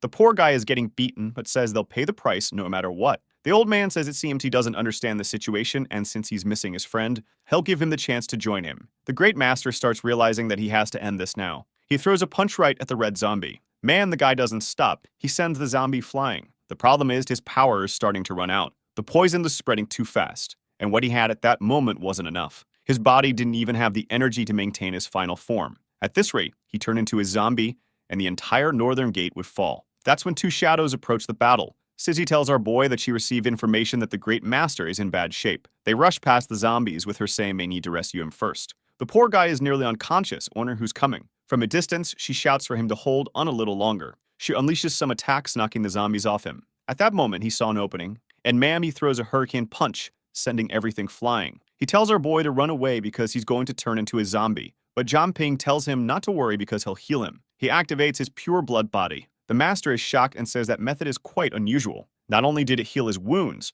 but it also restored some of his energy. Zhang Ping explains that he couldn't neutralize the poison, but he managed to suppress it so it wouldn't spread any further. The Great Master says that's good enough. He just asked the kid to buy him a little more time. Fang Leishan, the true master of the Beast Martial Academy, was an apex-level awakened being at level 38. The old man tells him to give up and become one of the zombies. However, he only raises his body temperature even higher. It's already at 3,000 degrees. Man, he explodes from his position, and in the next second, he's right in the old man's face. He delivers a powerful punch straight to his arm. Jean Payne warns that his analysis shows this guy's body is connected to the other zombies, so the only way to defeat him is to kill them all. The old man grabs his arm and says he's not going to die that easily. At that moment, another legion of zombies surrounds him again. The temperature rises to 4,000 degrees, and the old man starts melting in his hand. With that, he starts firing flames at all the surrounding zombies. However, that still wasn't enough. He asks Zhang Ping if he knows any way to increase his body temperature even more. Our boy says that the fire he knows how to spin is unfortunately pretty weak.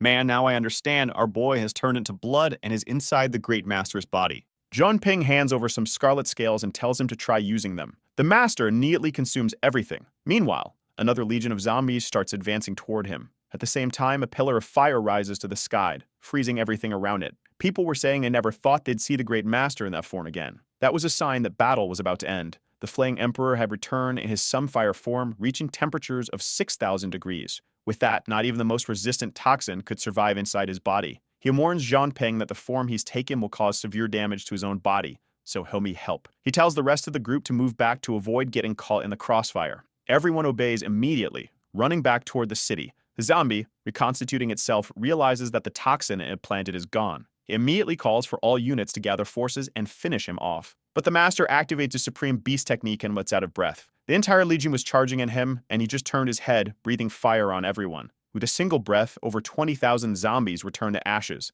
Sissy quickly realizes that, of all the people she knows, this guy is one of the 3 strongest. Just then, someone reports that the masters of 2 other academies have betrayed everyone and met creatures through the gate. Leisha knows who those masters are and can't believe they've really betrayed the people. At that moment, some zombies begin to emerge from the ground. The chief says that if the city has already been invaded, his objective is complete and this time the victory is his. Leishian, realizing he'll have to clean up the city, can only say that next time he will kill that man. He tells everyone to return and help the city while he handles whatever comes from the north. He tells our boy that he has managed to clear the toxin, so he can return as well. In the city, chaos reigns as people flee from the beasts. Meanwhile, a man from the Zhu family is delighted to see everyone screaming. This is how the city should look without his family. He asks how the plan is going. They say that at least 1,000 of the beasts that invaded are under their control. The man says that's perfect and orders them to attack the Lord's mansion. They respond that it doesn't make sense since Junting is there and her divine blood would interfere with their control. Considering even the foxes are her servants, how could they kill this girl? The chief explains that at the moment, Junting's mind is like that of a newborn.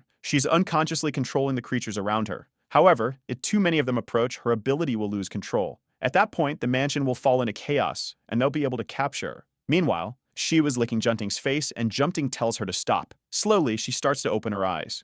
She sees a bunch of monsters standing in front of her and wonders where everyone went, and why they all suddenly turned white. She turns to Xiu and says she's weird too, asking who she is. But it doesn't matter because everyone is so cute. The chief is just observing, thinking this girl is out of her mind. He also seems her powers aren't stabilized yet. She walks over and wonders why there are so many white things outside. A bunch of bubbles is floating before her eyes, and it's too much. She wants it all to stop because it's giving her a headache. She collapses, unable to understand what's happening. Meanwhile, in the city, the girl is running from a beast and is about to be eaten. But our boy steps in and grabs it with his hands, saving her just in time. He holds its mouth shut and breathes fire into the creature. With that, it collapses, scorched, and the girl's mother thanks him for saving her daughter. And Tanpeng says that the areas ahead had more citizens, so they can't let the beasts get past them. Xu forms the purging squad to create a defensive perimeter and for the rest to continue rescuing civilians outside of that area. The biggest problem is that it will be difficult to kill these creatures without destroying the entire city. Our boy says they just need to buy enough time for everyone to evacuate. Suddenly, the beasts seem to be surrounded by a red aura. Sissy also receives a message that the beasts near her have stopped moving. Our boy wonders what's happening. At that moment, Junting is rising and even the mayor wants to know what's going on. If it's what he thinks it is, everyone's in trouble. Suddenly, she starts to open her eyes. A pink aura begins to radiate from her. The energy spreads throughout the castle. The Zhu family instantly loses control of all the beasts they had under their command. It seems the cursed saint has awakened her goddess blood. She starts flying, saying she sees a lot of white balls in that direction. Immediately, the old man runs, saying they need to capture her. However, he senses something strange. An unusual feeling that only a king-level creature could emit. Maybe Lu Xiu had regained 100% of her powers. He wonders if jumping has something to do with the fox awakening. His men ask why the chief is standing still. He tells them to contact everyone and capture Jumping as he has more important things to take care of. Given that the foxes now have someone at the king level, revealing himself would be suicide. For now, it's better for him to stay back and observe. Meanwhile, the martial fighters are organizing groups to continue clearing the city.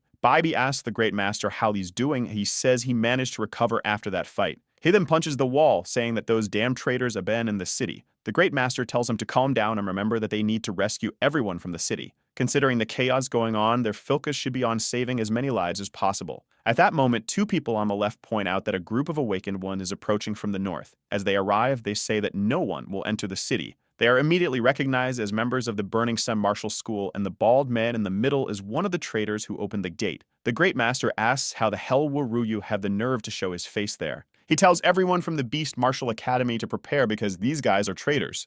He then asks why Wu Ruyu did this. Wu Ruyu questions Master Feng, asking if he never wanted to live a different life. The Great Master is confused by this talk of a different life. Wu Ruyu tells him to take a look at Pearl City, a place that seems promising but is destroyed every year by mutated beasts. He says they're trapped in this small patch of land, and he always wondered what it would take for humanity to finally give rise to a king. What would such a world look like? If a human king appeared in the sacred village, not only would Pearl City be safe, but the entire world would finally be free of the beast threat. The Great Master says it looks like Wu Ruyu is the one spreading this idea of supremacy under a single human king. Wu Ruyu says, of course, and that even the Great Master could become a student. However, Leixin asks if being a student means sacrificing an entire city. Wu Ruyu says they're actually here to find the key to creating that king. If they just stay put, nothing will happen. However, Leixin asks what he'll do if he doesn't obey. In that moment, Wu Ruyu lunges forward, saying that in that case, they'll have to settle this with their fists. Meanwhile, in the northern part of the city, Jumting is flying. Our boy is seeing all the creatures that seem to be worshipping her.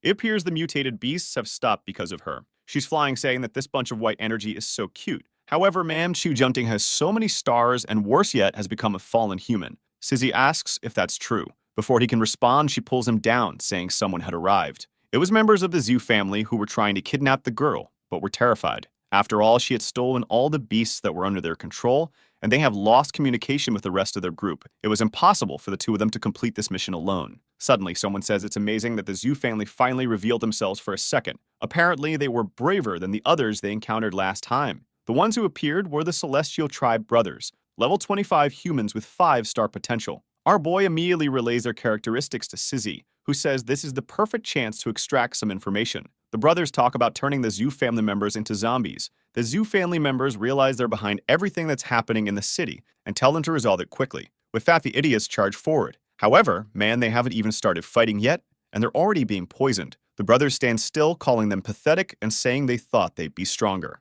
The Zhu family members' bodies were paralyzed. One of the brothers points his finger and tells them to stop resisting and accept defeat. Only now does the idiot from the Zhu family realize there's poisonous gas around them. One of them manages to raise a barrier, but the other gets bitten by a tiger. Meanwhile, a snake coils around one of them, and the brother says it's a shame they won't last long. It would be better if they stopped resisting and accepted becoming zombies. However, the kid lets out a scream with his Zhu aura, telling them to dream on. The other fool tells his brother to be careful. The boy lit up like a star. The snake and tiger were evaporated. The brothers thank him, saying they were lucky not to have been hit by that attack. At that moment, Jumting appears behind them, wondering what happened to those two white creatures. Wow, but it looks like she's already siding with the brothers because she starts healing their beasts and them. They bow to the Sing and say they are here to take her back. She says there's something impure in their bodies and she will purify it. In that moment, strangely, their powers stop working and they wonder how that's possible. What she was doing was extracting the sacred blood from everyone. The problem is, this would turn against them. Both creatures begin to be purified.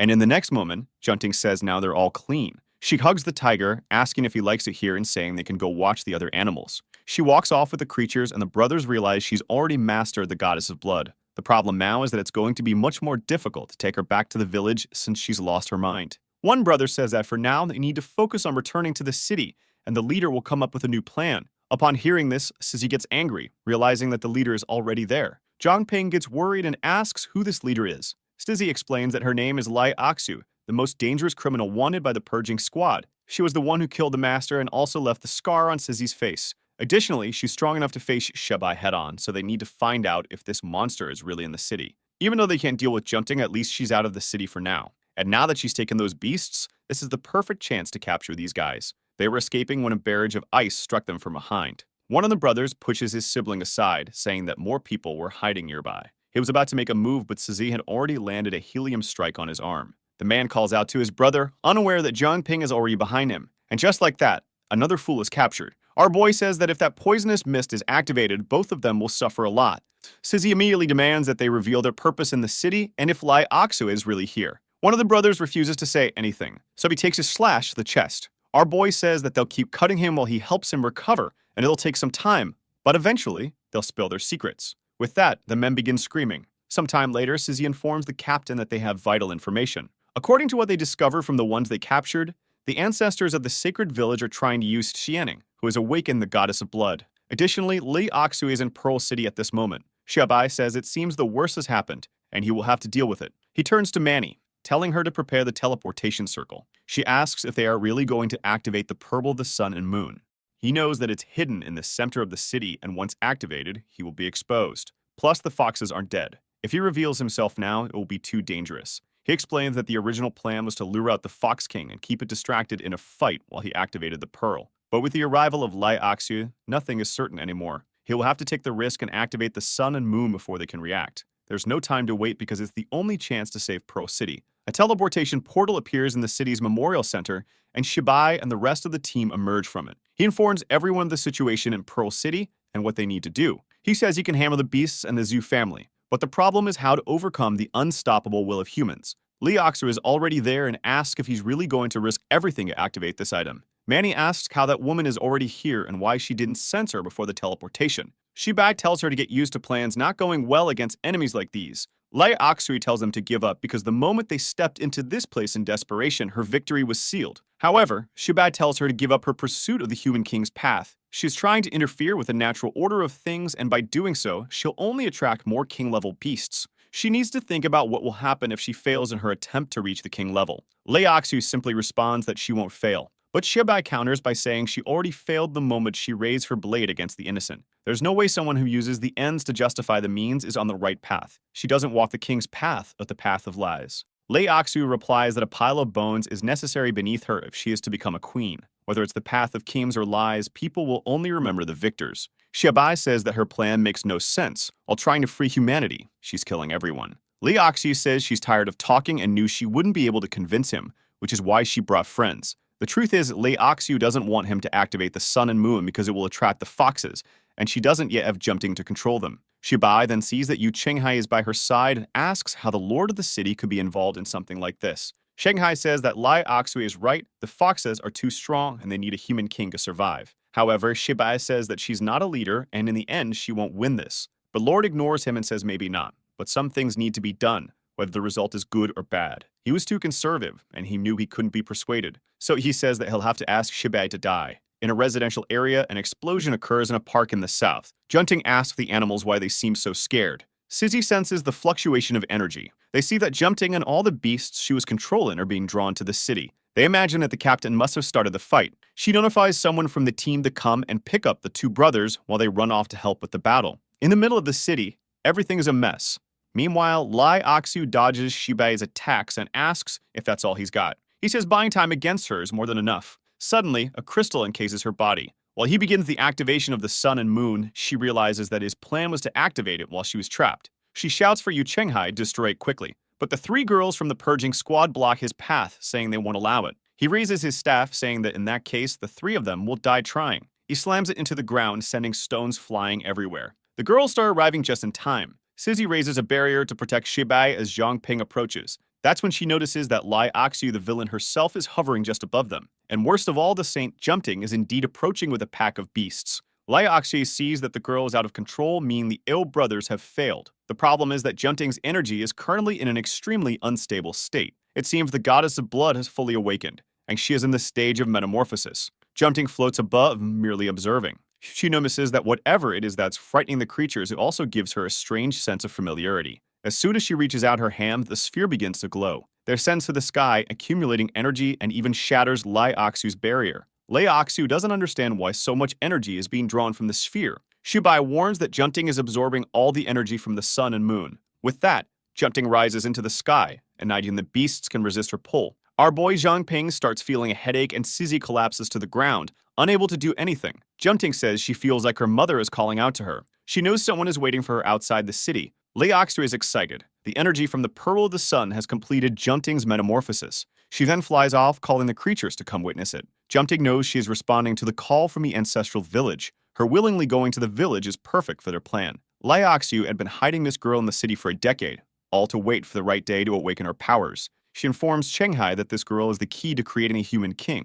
The foxes must have awakened now that Junting is gone, and they have surely noticed the commotion in the middle of the city. This chaos is enough to keep Shibai distracted, and so far, her plan is working. She turns to Shibai, thanking him for accelerating her plans so much. She thought it would be much harder to complete the saint's metamorphosis, but he did it for her. While she talks about how this is truly destiny, Sizzy approaches from behind, saying she won't let her escape. Sizzy jumps and attacks with energy, declaring she will avenge her master. But Lei Aksu just asks if she's being serious. She stretches her arm and says the girl is getting ahead of herself. She creates an impact that sends poor Sizzy flying. Our boy Zhang Ping quickly jumps in, creating a pair of nether wings to catch her midair. He grabs her gently in his arms, saving the damsel in distress like a true hero. With that, Lei Aksu bids Shibai farewell, saying until next time. The group asks if they should follow her, but Shibai says it won't be possible for now because they need to focus on recovering the city. Our boy tells Suzy that she only suffered a few small cuts. She's feeling down, saying she's still too weak. Suddenly, they hear a loud crack, and Manny wonders where it's coming from. Shibai says it's undoubtedly the celestial Fox King, so they need to prepare for teleportation. They spot the castle guards, and they know that in reality, they are all foxes. The guards tell them to stand still and respect the law. But obviously it won't listen, and Manny begins setting up the teleportation. Our boy warns them to be cautious because Fox's attacks are usually invisible, but Shibai says he'll hold him off. He starts flying and activates a cerebral resonance wave. He immediately orders the purging squad members to evacuate the city, but the girls are hesitant. Of course, he's the captain, and he tells them it's an order. Our boy Jean Payne doesn't understand why the foxes aren't following jumping. Stizzy explains that they must have some kind of protective barrier and says it's best they leave quickly. Shibai is relieved to see that everyone is escaping. No one stood a chance against the Fox Queen, so it was best for everyone to flee the city. Once everyone has left, Shibai wonders why the Fox Queen hasn't shown herself yet. He wanted to see the power that the Fox Queen possessed. A voice emerges saying, so this is the most powerful of humans. But it's good for him to know that with his current strength, he has no chance of winning. Shibai tries to activate his analysis. He sees that she has the abilities of cognitive distortion and inversion of principles. She attacks, and he says there's only one way to find out if he's strong enough. He'll hit her with his most powerful strike. He activates the vacuum collapse, which starts creating multiple holes in the ruins. Shibai realizes that the Fox Queen is being attacked, and the vacuum collapse starts opening holes in her body. He plans to keep heating her body until he creates a vacuum, making her explode from the inside out. The creature says it's a strong attack, but useless against her. He wonders if it's an illusion or cognitive distortion. What's strange is that he had blocked his senses before the fight started. Moreover, it's not a clone like his that disappears when killed. The fox tells him to stop thinking he can fool her with these ridiculous tricks. The moment he's trapped, he realizes that this inversion of principles ability seems to affect the very laws of reality. The laws of temperature, gravity, or physics don't apply to the creature's body. And man, our boy is already down for the count with the fox staring him down. Shibai says it's a shame her powers only affect her own body. It doesn't work on him, and he starts destroying her hand. He raises a barrier, and she notices it's a temporal prison, and he says, "Here's a little gift for you. Like in this videos that helps Mamoru make more juicy content for his viewers, activate the cheeky little bell, and I'm out."